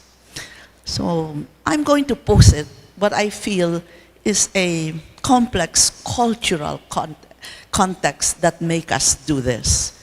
Next, please. I'm giving you the history of the Philippines in one slide. We were colonized by the Spaniards in 333 years, by the Americans in 48, a total of 381 years. That's just what, 19 years short of 400 years colonized. Our colonizers, especially the Spaniards, they grabbed our lands. We owned it, but they grabbed it, and so it's now under the names, very Spanish-sounding names. Then they enriched and entitled dishonest. They did not pay the taxes. Instead, we natives, we were called Indios. We were not called Filipinos. They were the Filipinos. We paid the taxes, and we worked like their slaves. If you have that, I believe you can get a cultural inferiority complex of our own worth. But when enriched and empowered, unfortunately, we also follow the entitled, dishonest colonizers. Next. So let's be thankful because we have so many things going for us. God has blessed us Filipinos with a high intelligence and an English that is envied by everybody else in Southeast Asia, in Asia. We speak well, we research well, we write well, we debate well. And because of our religious upbringing, unlike many of our American colleagues and counterparts, religious upbringing makes us develop a right brain. So we are creative, artistic. Many doctors sing like her. She has a beautiful voice, play guitars, play the piano, strum. We're all creative, artistic, and compassionate. Not only that, we keep winning in Miss Universe contests or whatever, right? So let's now really declare independence from this kind of complex that makes us, when we become superior, because as doctors and as what you have now been inducted into, you are top of the level where you are. You are an amazing person. Lots of people look at you. Let's not do what our colonizers did, that when they went up, they continued to become, we also follow, becoming entitled and dishonest. So there. The next slide, oh wow, okay. This is my second to the last slide, by the way, if you're wondering. Reverend Father Fulton Sheen, who I respect very much in his writings, what he say? The refusal to take sides on great moral issues is itself a decision, and it is a silent acquiescence to evil. The tragedy of our time, he says, is that those who still believe in honesty lack fire and conviction, while those who believe in dishonesty are full of passionate conviction. So, respectful of what Reverend Father Sheen says about honesty and dishonesty, let's have the conviction to discuss conflict of interest of physicians and pharmaceutical companies and to honestly address the conflict so everyone wins. I promise you, we can be better physicians, even like Dr. Apayawal, we should be, and yet we will have drug companies that are also happy. But let's do it in a way that there is no conflict of interest at all. We remain interested mainly in the patient. They can also earn from it, and there are ways to do it. So, next slide. These are my honest leaders. She, because she gave a talk in Makati Medical last month on the battle for facts. She is, in fact, that. And of course, Jose Rizal, because he honestly went up to the Spaniards and told them, the culture you're giving my Filipino country is not the right way to do it. This happens to be the farm manager of my farm in Leyte that was mentioned by Hasmin. Totally honest. He was therefore elected twice by the Department of Agriculture as the Farmer Scientist of the Year of the Philippines. This is the last one. Remember the little boy that I said, let's see if he understands what I'm also talking about. He asked, did her talk inspire you on how to be the best version of yourself? Honestly. Thank you very much. And let's start.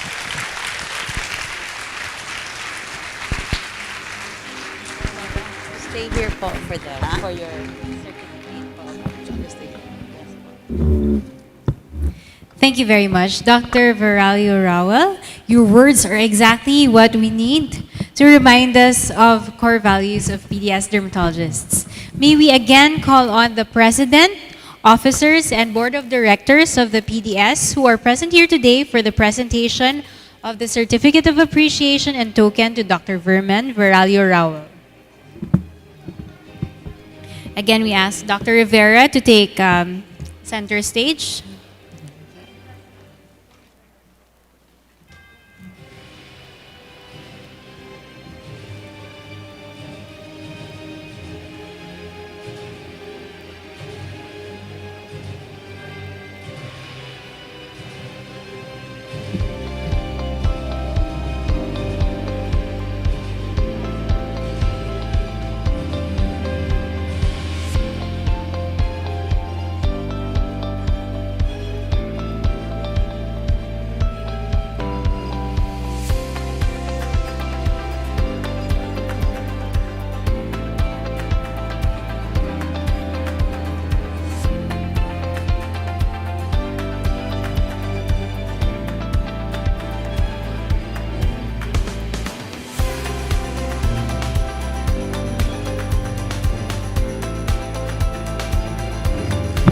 round of applause to everyone, especially for Dr. Verman Veralio Rawal.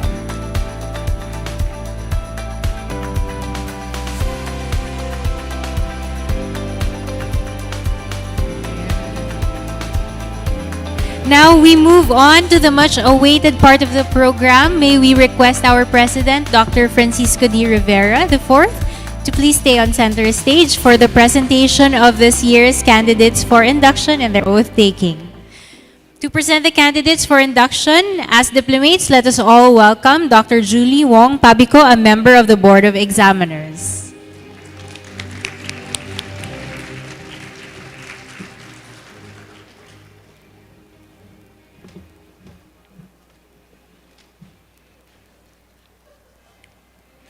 Good evening.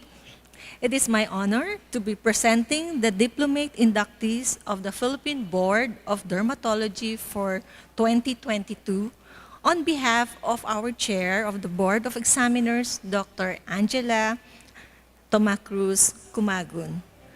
But before I proceed with the presentation of inductees for diplomates, let me call the members of the Board of Examiners for 2021 and 2022 who are physically present here tonight.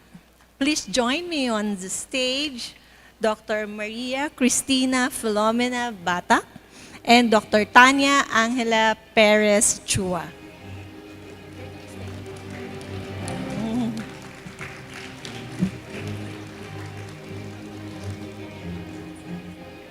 Okay.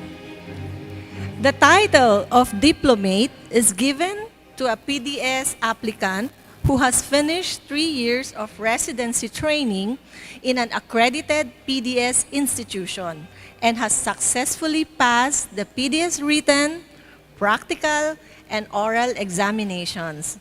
This year, we have 55 successful examinees.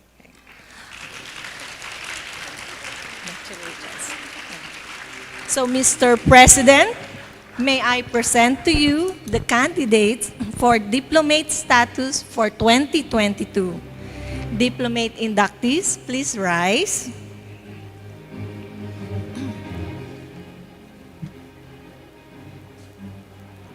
Okay, we will start. Let's start with from East Avenue Medical Center, chaired by Maria Angela M. Lavadia, with Training Officer Dr. Elizabeth Prieto, represented by the Assistant Training Officer Dr. Maria Francesca Quino. Let's call on Dr. Roslia Alfaro Oaminal,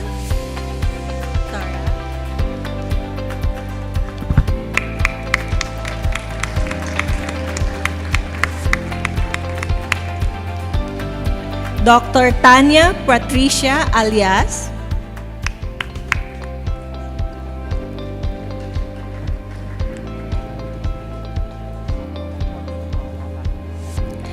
Dr. Jemmy P. David,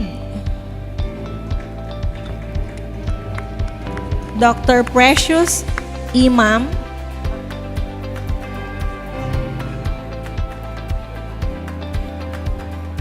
and Dr. Donilyn G. Priela. Okay, so.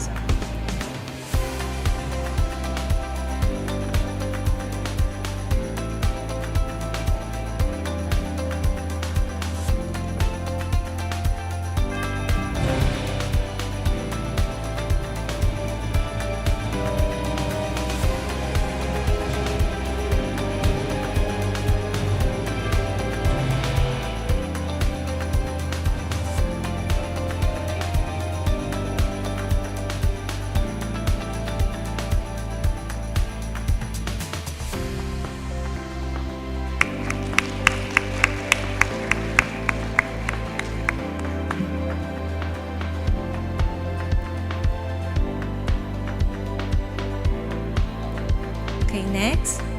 From Jose R. Reyes Memorial Medical Center, chaired by Dr. Maria Flordelis Abad Casintahan, with Training Officer Dr. Zarla Gulmatico Flores.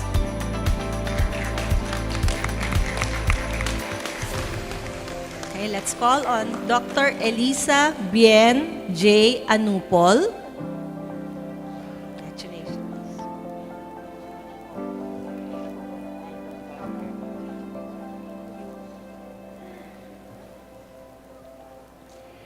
Okay.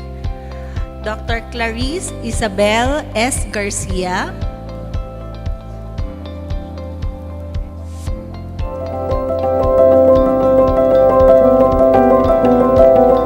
Dr. Patrick P. Lansangan.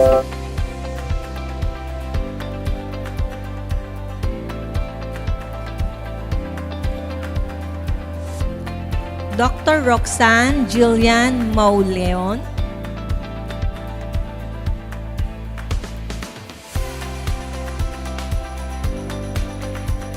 Dr. Matilde Krisha P. Montenegro.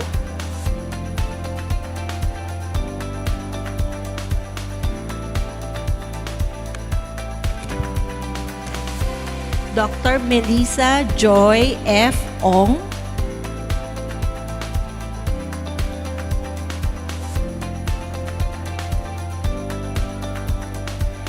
Dr. Bless Noel Serkinia.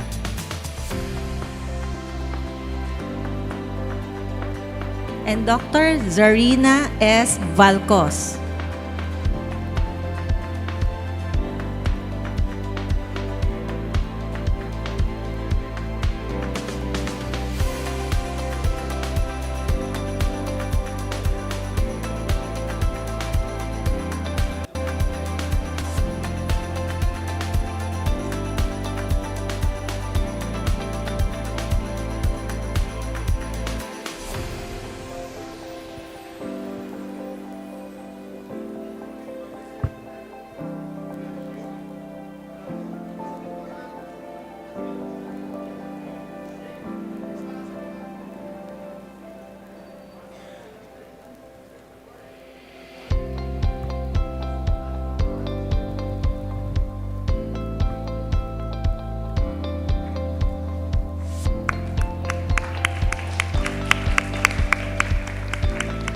Okay. Next will be from Makati Medical Center, chaired by Dr. Elsie Reynosa Floreza, with Training Officer Dr. Patricia Ann Tino, represented by Dr. Julie Ann Patricia Songko.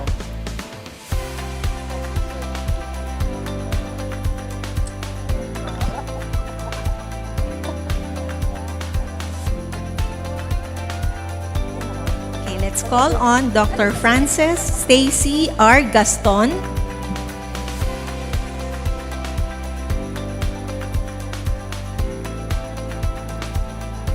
Dr. Philip Cedric L. Lorena.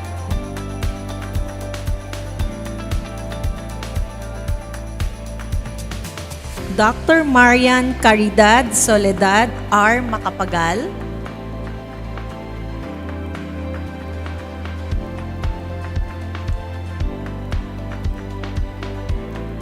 And Dr. Katrina Marie A. Torno.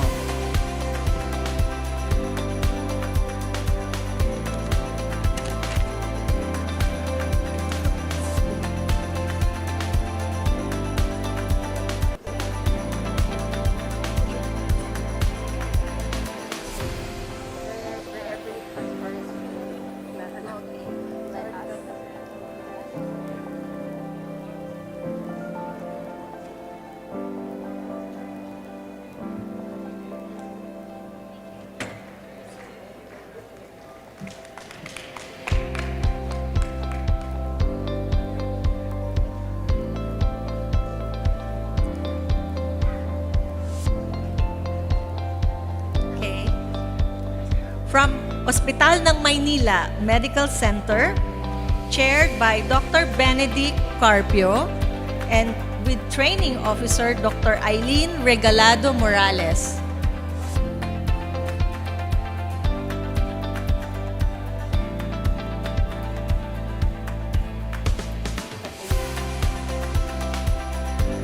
call Dr. Rafael M. Mungkal, Dr. Kathleen S. Onya,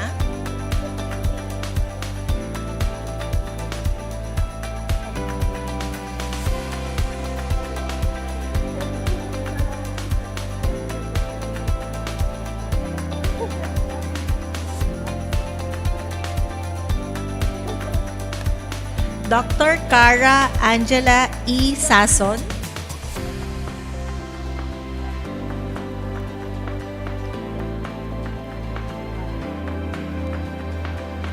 Dr. Paula Sesca C. Ventanilla,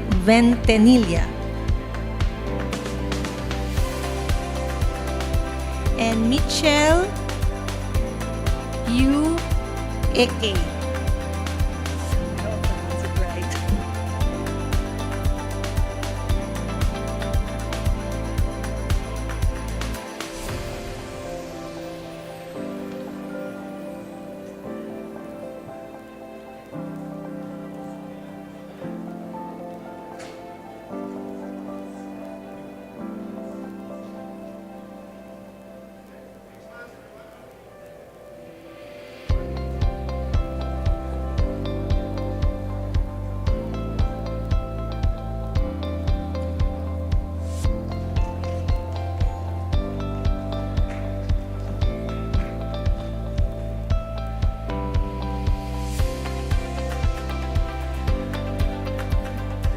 From Region 1 Medical Center, chaired by Dr. May F. Gonzalez,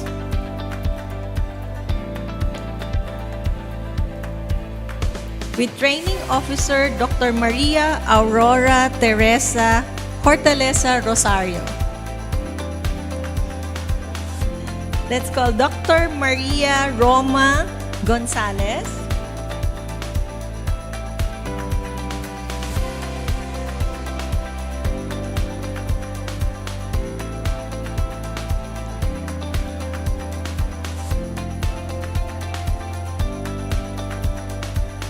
and Dr. Marites P. Macaraeg.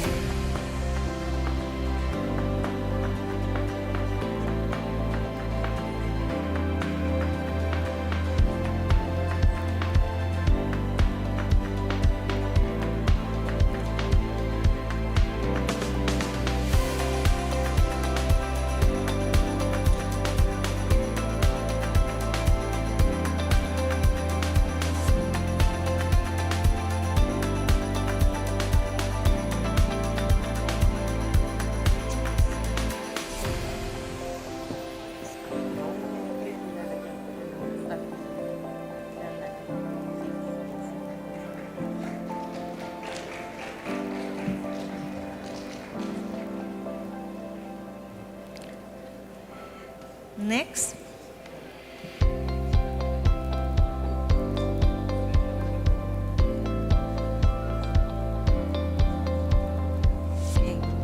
From Research Institute for Tropical Medicine, chaired by Dr. Lailani R. Senador, with Training Officer Dr. Clarice G. Mendoza. Let's call on Dr. Katrina Rose G.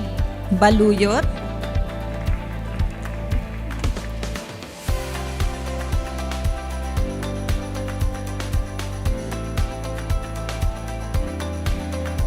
Dr. Nell Muriel B. Lee, Dr. Sarah E. Nain Bayot,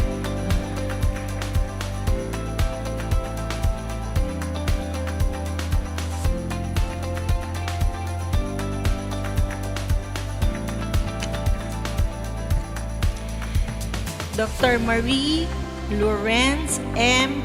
Racadio,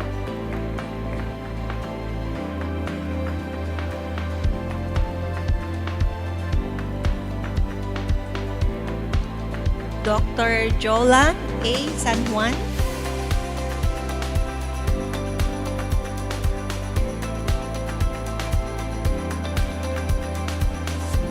Dr. Danica Grace R. Tumul,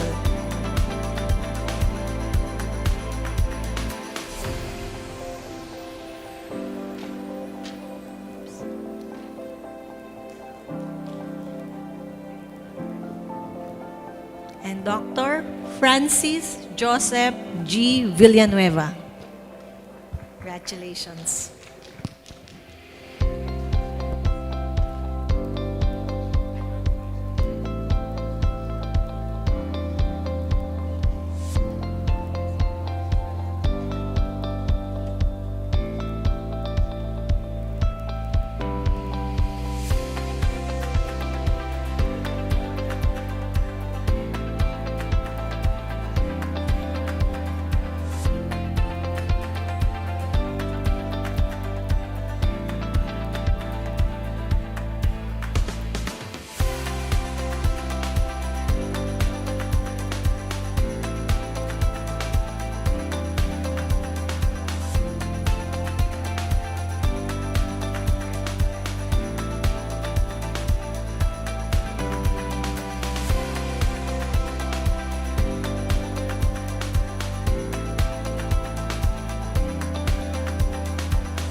Next, from Rizal Medical Center, chaired by Dr. Francisco D. Rivera IV, with training officer Dr. Maria Caterina Lat Herin. Let's call on Dr. Micah Kirsten O. Agon.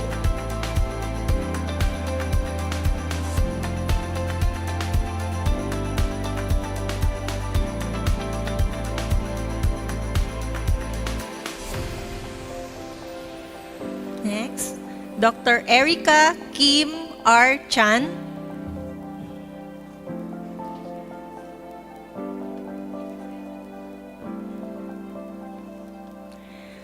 Dr. Luisa Marie S. Cruz.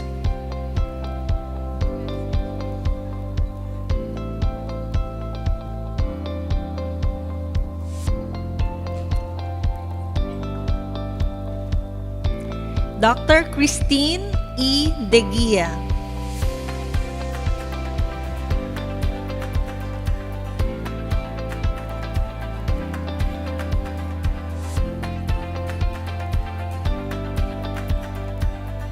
And Dr. Camille Clarice S. Mundin.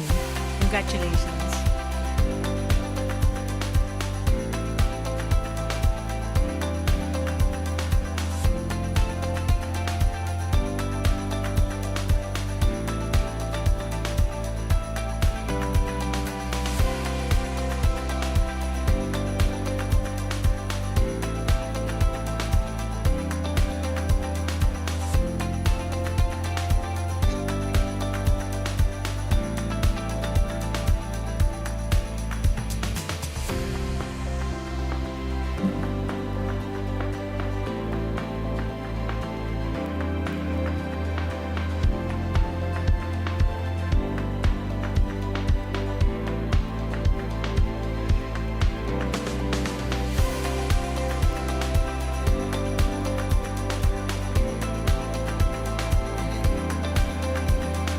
From the Skin and Cancer Foundation Incorporated, chaired by Dr. Vermen M. Veralio Roll, with training officer Dr. Maria Hasmin J. Hamora.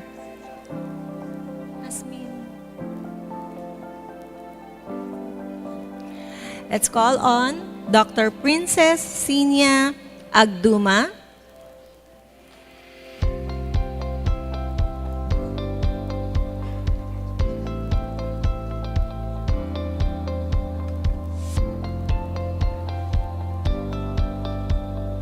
Dr. Aislinn Ann J. Robledo.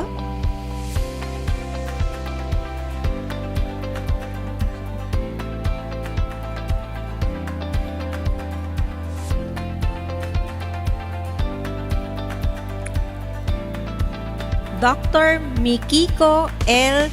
Yamanaka.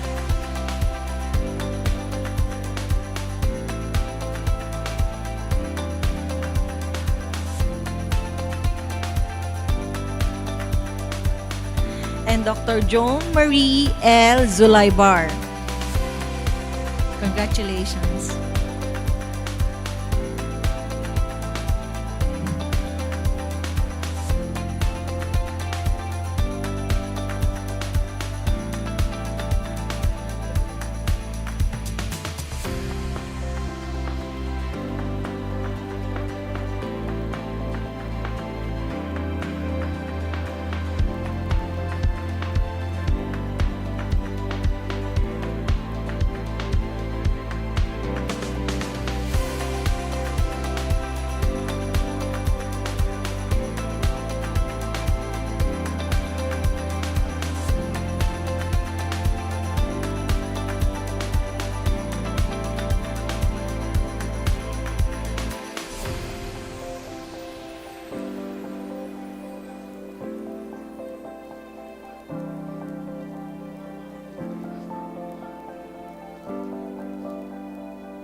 From St. Luke's Medical Center, chaired by Dr. Cynthia Suryakotan, represented by the Assistant Chair, Dr. Rica Malyari, with Training Officer, Dr. Natividad Sandra D. Chua. So let's call on Dr. Elaine Melody T. Ko.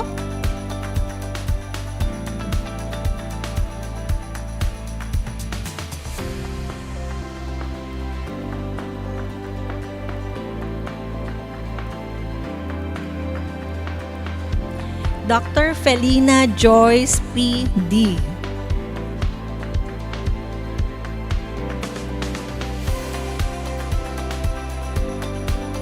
Dr. Sher Claranza O. Liquido.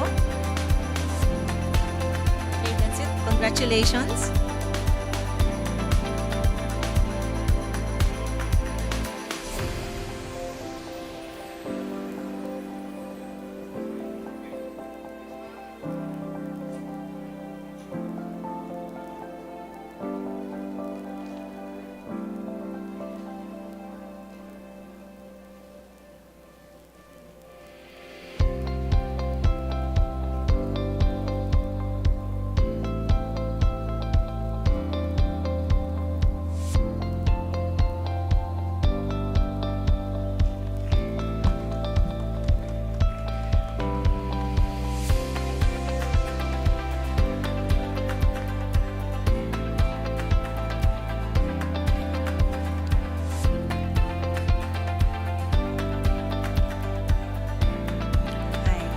Next, let's have from the Southern Philippines Medical Center, chaired by Dr. Mary Jo Christine S. Bunagan, and Training Officer Dr. Claribel L. Jimenez.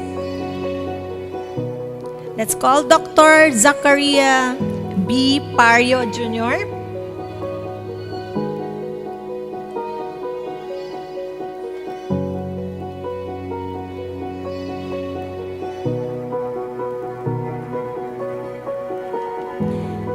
And Dr. Jen Cristina Lourdes Q. Segovia. Congratulations.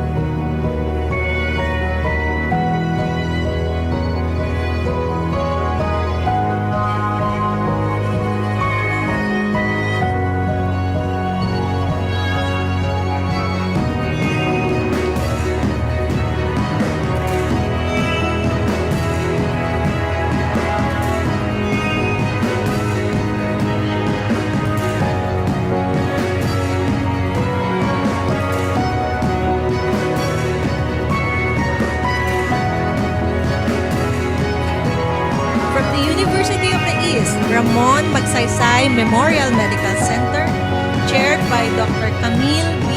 Angeles, with Training Officer Dr. Lian Hamisola.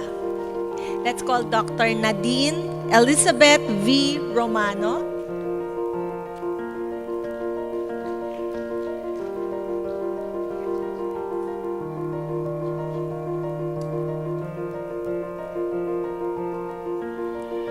And Dr. Elaine R.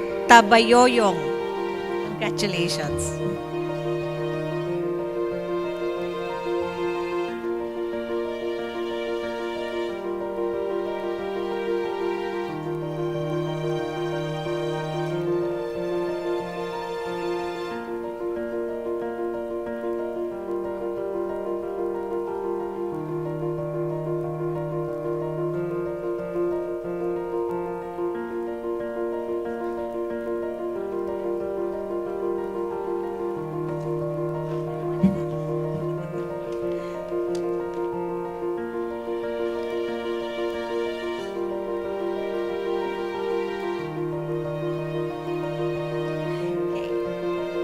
From the University of the Philippines, Philippine General Hospital, chaired by Dr. Eileen Lizelle A. Cubillan, with Training Officer Dr. Claudine Yap Silva. Let's call on Dr. Erica Mary Therese R.D.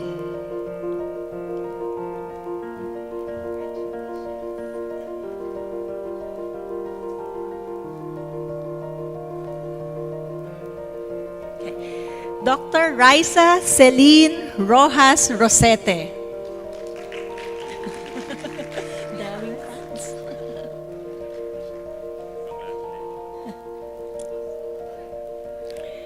Dr. Diane Catherine R. Salazar Paras.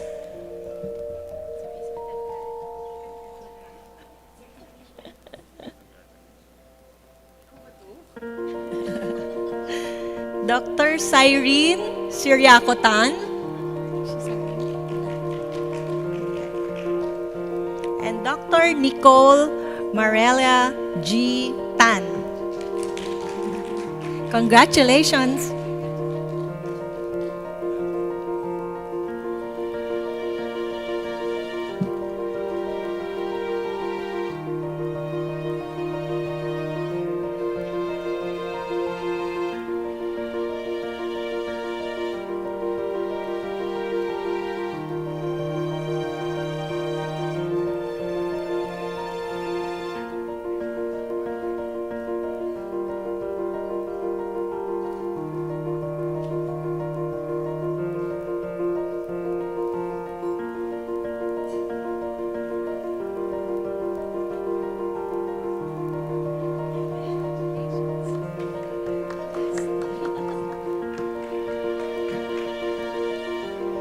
Okay.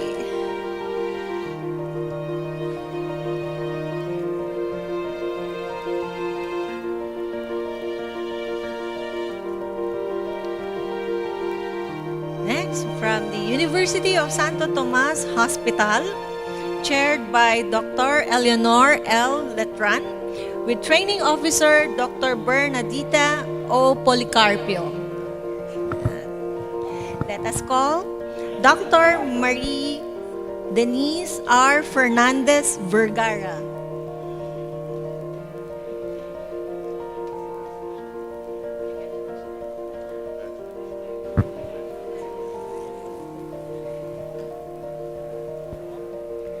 Dr. Mary Grace R. Rivero Zalamea.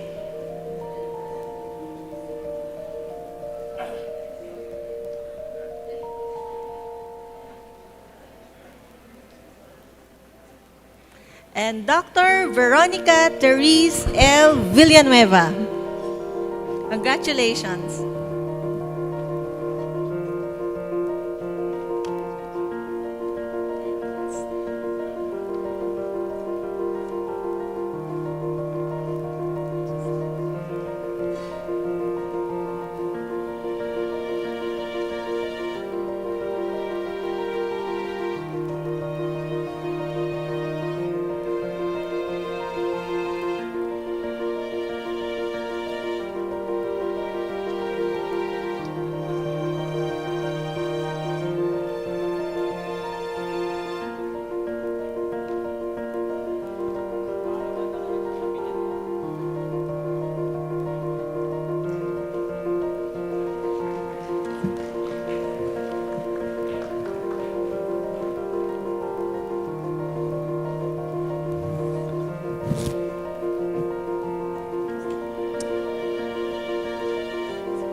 May we all ask the Diplomate inductees to please rise for the oath taking, to be administered by our President, Dr. Francisco Rivera IV. Okay. To our new diplomates, please raise your right hands and repeat after me. I, Dr. Diplomate of the Philippine Board of Dermatology, do solemnly swear that I will faithfully execute the Constitution and bylaws of the Philippine Dermatological Society.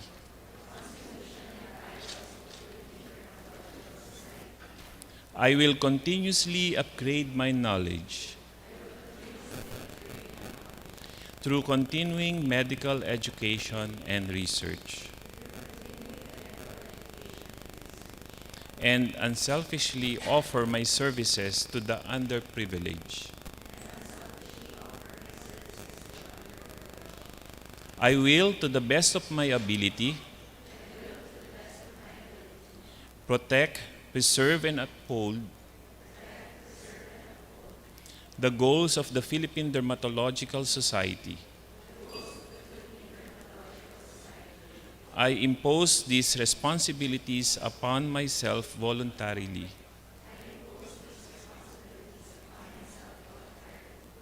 without mental reservation or purpose of reason. So help me God. By the power vested in me as President of the Philippine Dermatological Society, I confer upon you the title of Diplomate, having successfully passed the Philippine Board of Dermatology examination given the 6th day of October 2022.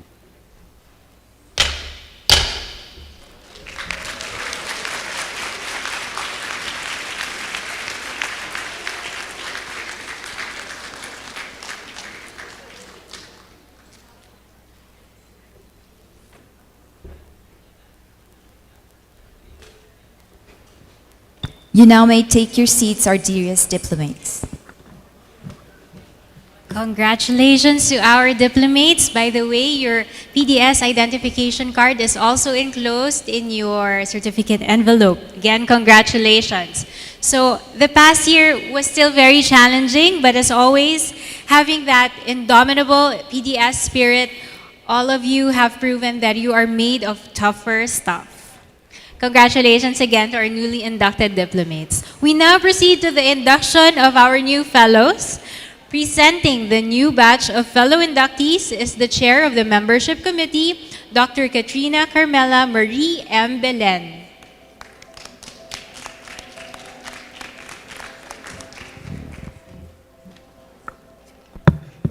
Thank you, Dr. Alvarado. The title of fellow is given to a PDS diplomate who has experienced at least 2 years of ethical dermatological practice in a community or hospital setting in the Philippines, with recommendations from 2 PDS fellows of good standing. This year, we have 40 qualified applicants for fellow status. Mr. President, may I present to you the candidates for the status of fellow. Fellow inductees, please rise.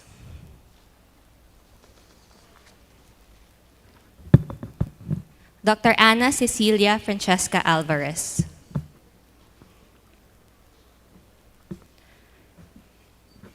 Dr. Therese Monet Aquino.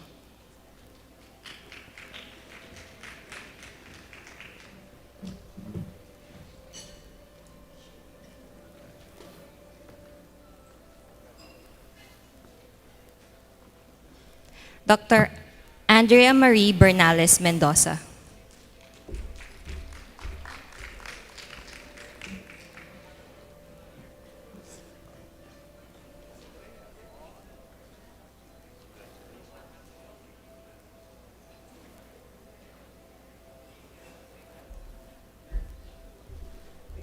Dr. Mary Grace Ann Calvarido.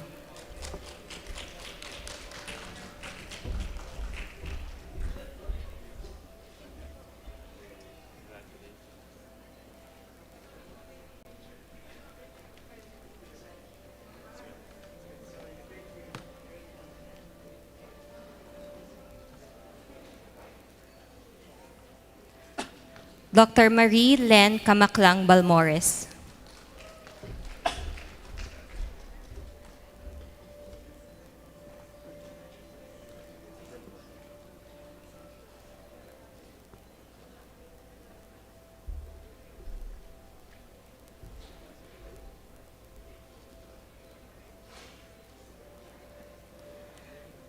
Dr. Katrina Canlas Estrella, Dr. Leia Antoinette Caro Chang, Dr. Catherine Ann Sembrano,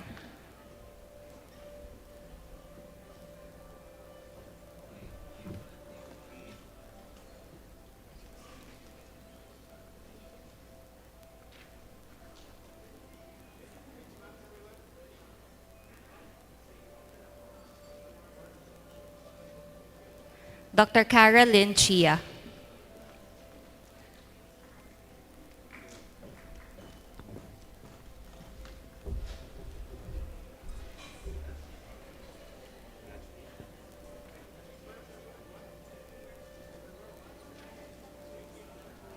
Dr. Maria Vina Crisostomo, Dr. Janelle Christine Cuaso Tan, Dr. Cherry Lynn De La Senia, Dr. Maria Rosa Nuliza Encarnacion, Dr. Rainier Galutera, Dr. Rahina Galvez,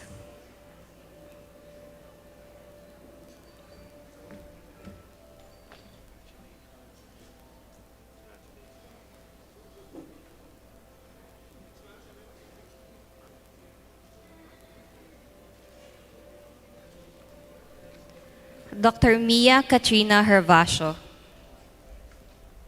Dr. Janelle Go, Dr. Maria Cristina Corazon Gonzalez, Dr. Maria Cristina Gulfan,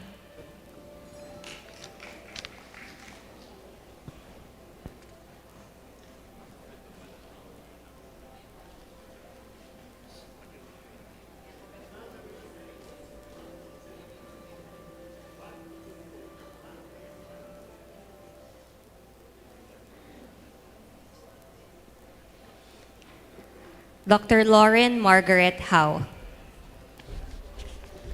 Dr. Hazel Howe D,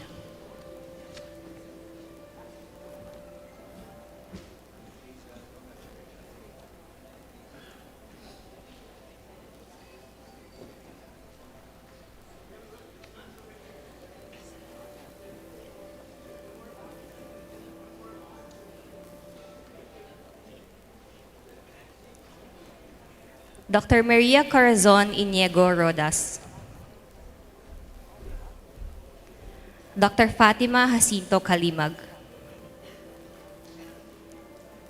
Dr. Margaret Stephanie Jimenez, Dr. Diana Marie Lazaro Nice,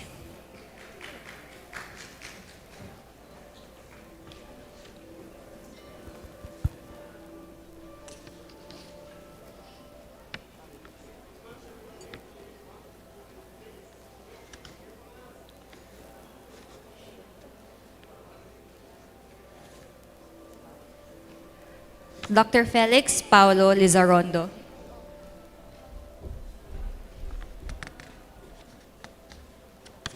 Dr. Joe Faustine Manzano,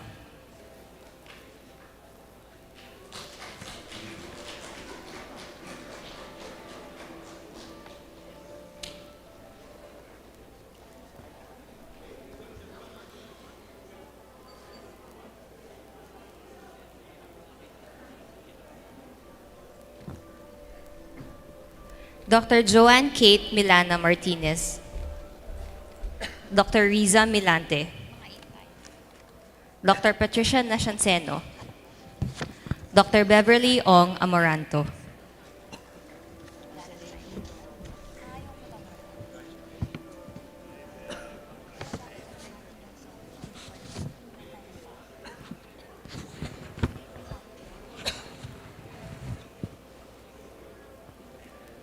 Dr. Roy Lawrence Paredes,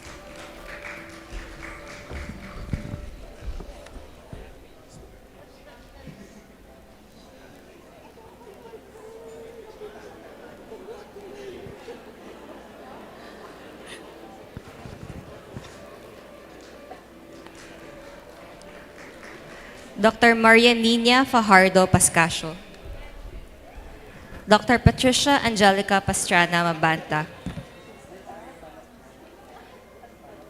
Dr. Marie Claudine Francesca Perlas.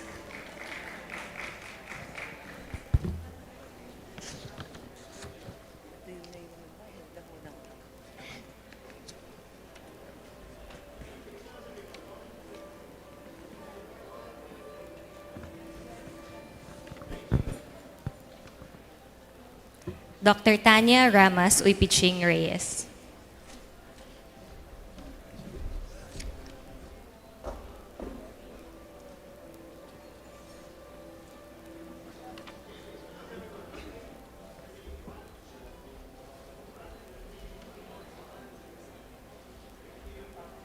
Dr. Eunice K. Rayos Lopez.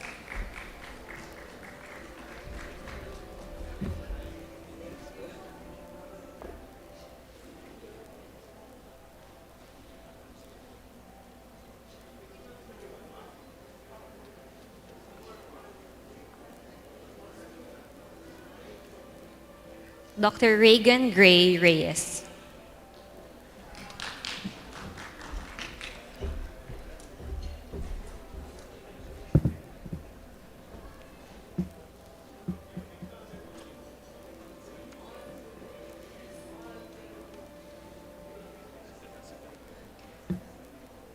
Dr. Angeli Eloise Torres Paulino.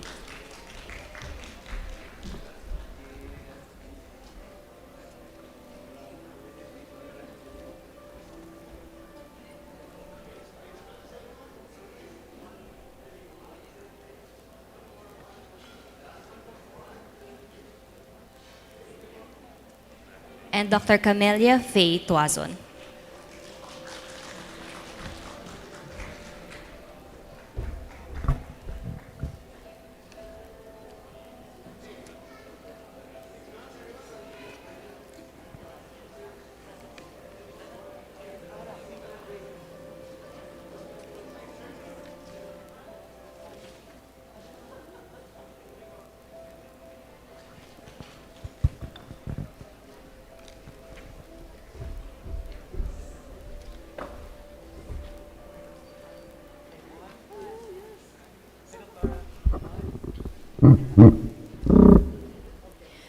May we ask all the fellow inductees to please rise for the oath taking, to be administered by our President, Dr. Francisco Rivera IV. To our new fellows, please raise your right hand and repeat after me. I, Doctor, Fellow of the Philippine Dermatological Society, upon meeting the requirements of the PDS, do solemnly swear that I will faithfully execute the Constitution and bylaws of the Philippine Dermatological Society. I will continuously upgrade my knowledge through continuing medical education and research, and unselfishly offer my services to the underprivileged. I will, to the best of my ability, protect, preserve, and uphold the goals of the Philippine Dermatological Society. I impose these responsibilities upon myself voluntarily, without mental reservation or purpose of reason. So help me God. So by the power vested in me as President of the Philippine Dermatological Society, I confer upon you the title of Fellow given this 6th day of October 2022.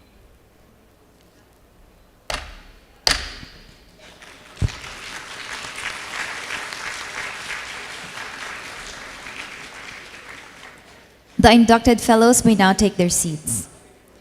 May we ask the PDS board members to please join Dr. Rivera on stage for the next part of the program.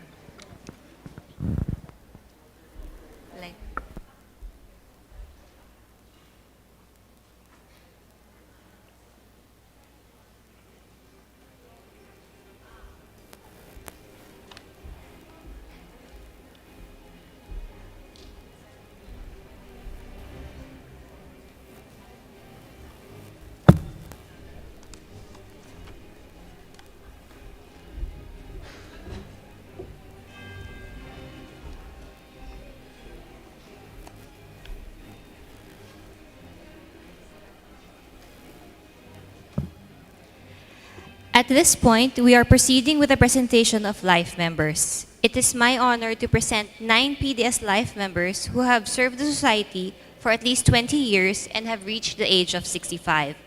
They are now life members who shall enjoy the privileges of being one.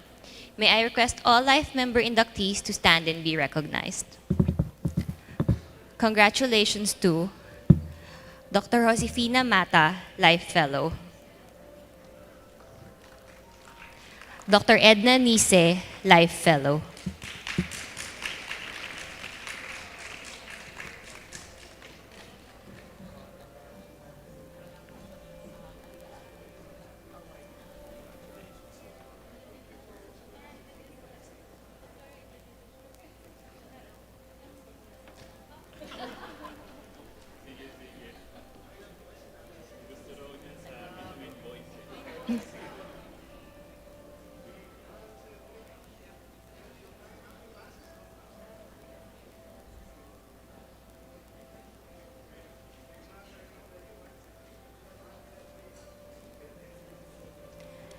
Dr. Grace Serquinia, Life Fellow.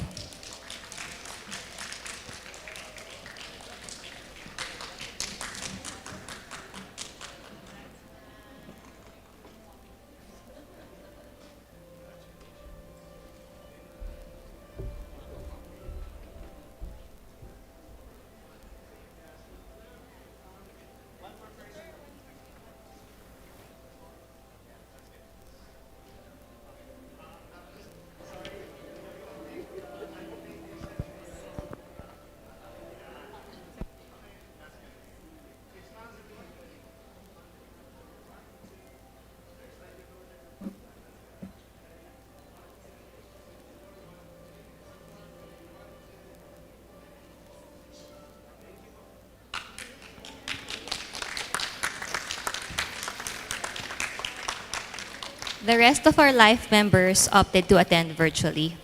Dr. Reynaldo Ugalde, Life Fellow. Dr. Joni Claire Sibayan, Life Fellow. Dr. Maria Lucila Valdez, Life Fellow. Dr. Imelda Villar, Life Fellow. Dr. Maria Elena Wong, Life Fellow. And Dr. Carilina Adaw, Life Associate. Congratulations once again to our fellows and life members. Thank you very much.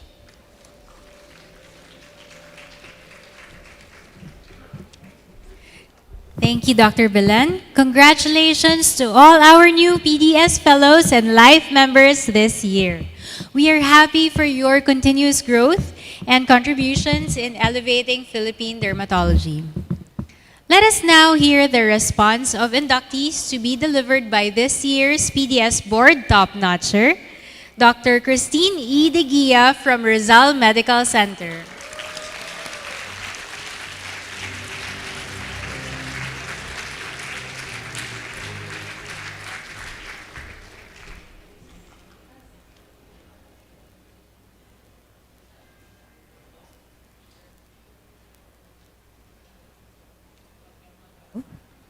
Hello.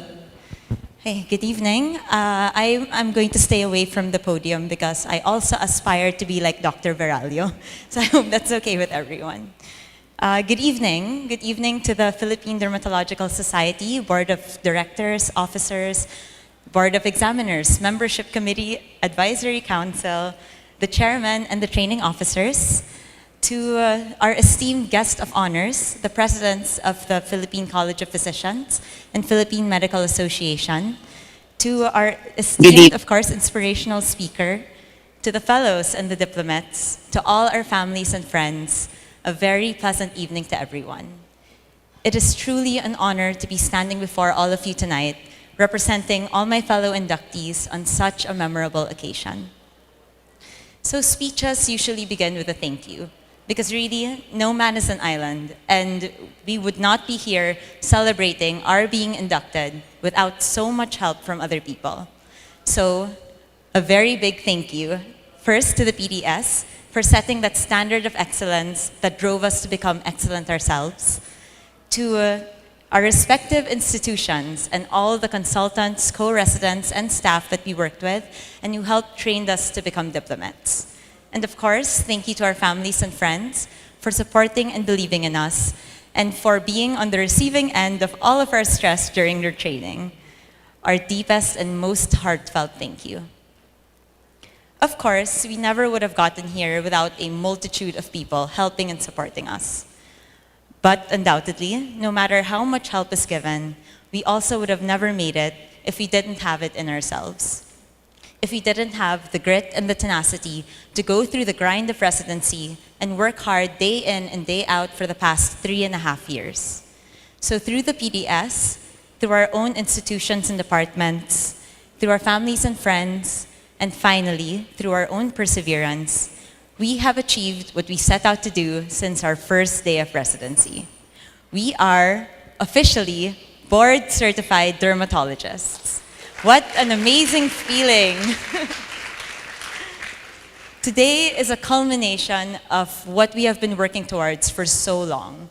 And right now, we are exactly where we wanted to be more than 3 years ago. When I think about how it began, I still find it hard to believe. Applying to one of the most competitive specialties in the country felt so daunting at the time. And just being accepted already felt like such an astounding feat. But then, what came after was no walk in the park, because residency was even tougher, with all of the exams, grand rounds, research, so many lectures, and having to study all those diseases that I had never heard of before. Is it just me? But then, when it was over, there was again that feeling that I had accomplished such an amazing feat. But then, the board exams. People have this misconception that because I topped it, I found it easy. But let me tell you, and I hope my fellow inductees will agree with me, that it was such a struggle, especially the oral exams. But we made it, and now here we are, officially board certified, officially diplomates of the PDS. What an astounding feat. But just like before, I know, we all know, that something will definitely come next. At this point, after having achieved our dreams, I know we're still not done dreaming yet. We are all at our own personal crossroads. And I know we all have our own vision of what the future should look like. Private practice, successful business, having a happy family, being well-respected educators, or maybe even future PDS officer. Maybe you're someone who already has their vision, that perfect vision of your future in your head. Or maybe you're like me and aren't 100% sure of what that future looks like just yet. But more important than dreaming for ourselves is that we need to keep working to get there. Because dreams alone don't get us to where we want to be. We have to do. Shonda Rhimes, yes, Shonda, she speaks the truth when she said, "Ditch the dream and be a doer." Maybe you know exactly what it is you dream of being, or maybe you have no idea what to do because you don't know what your passion is. But the truth is, it doesn't matter. You don't have to know. You just have to keep moving forward. You just have to keep doing something, seizing the next opportunity, and staying open to trying something new. And it doesn't have to fit your vision of the perfect job or the perfect life, because perfect is boring and dreams aren't real. So just do. And it's true, because we didn't get to where we are today by being dreamers, but by being doers. Whether or not we know what we're passionate about or what the future holds for us, we just have to keep doing what we can and staying open to new opportunities and experiences.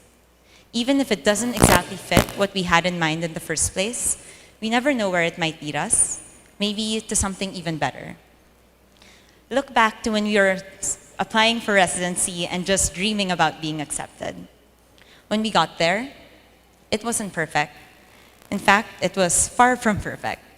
But we kept working, we kept doing, and look where we are now.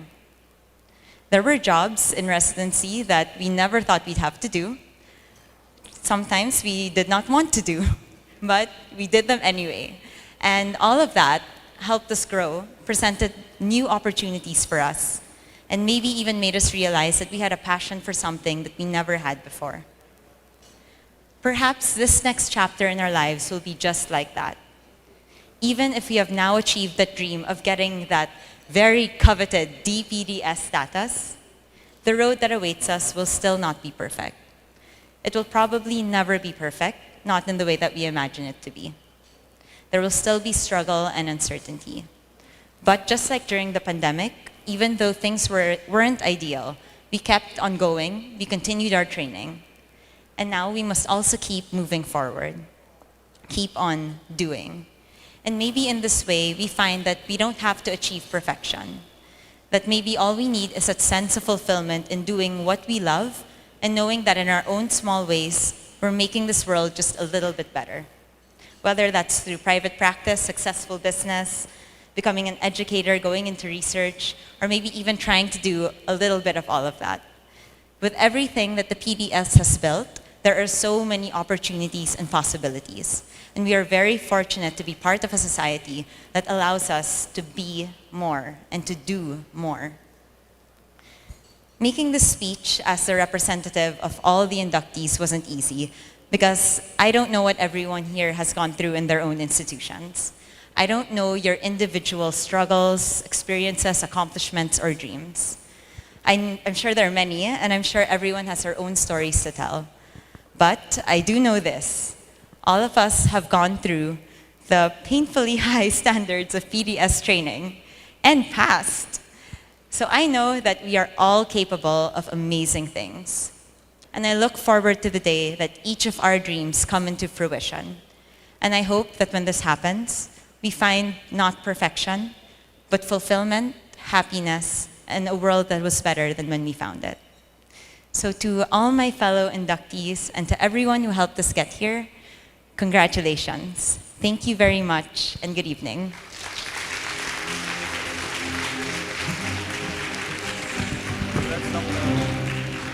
Our heartfelt congratulations to Dr. Digia and all the inductees. We have now come to the end of this year's induction ceremonies.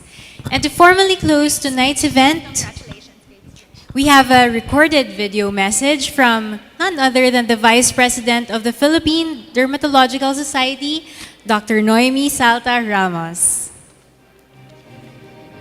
Good evening. Before anything else, I would like to express my sincere apology. Good evening. Before anything else, I would like to express my sincere apologies for not being able to join you physically in this very important and joyful celebration. As we come to the end of this momentous event, I would like to acknowledge the diligent efforts of our dear colleagues who made all this possible. Thank you to the hardworking members of the Socials Committee, the Membership Committee, and the Board of Examiners. We know fully well the challenges that you have encountered and surmounted in order to bring this evening into fruition, all for the love of the PDS. From the bottom of our hearts, maraming salamat sa inyo. Thank you to our honorable guests who are both personally dear to me, Philippine Medical Association President Dr. Minerva Kalimag and Philippine College of Physicians President Dr. Diana Payawal. We continue to take pride in being the only dermatology specialty society recognized by both the PMA and the PCP. And your presence made this event truly more special and memorable for all of us. And to our inspirational speaker, our very own past president, Dr. Vermen Veralio Roel, thank you for your enduring passion in dermatology that have inspired and continue to inspire all of us. You are our paradigm of a true derm authority. To the mentors, family, and friends of our inductees, thank you for joining us tonight, physically or virtually. We share your pride and joy as we witness the fulfillment of the dream of our beloved diplomates and fellows. Finally, I would like to congratulate and commend our inductees. To our new diplomates, we praise you for your courage and resilience in facing the challenges of residency in the midst of the pandemic. Thank you for your selfless service to our patients. Thank you for choosing not to give up, for choosing to continue to become board-certified dermatologists and be part of the PDS family. To our new fellows, best wishes on the new chapter of your PDS journey. I would like to end by sharing my wish for everyone, but most especially for our inductees. May you always have the courage to continue dreaming and the humility to continue learning. Continue to soar higher, derm authorities.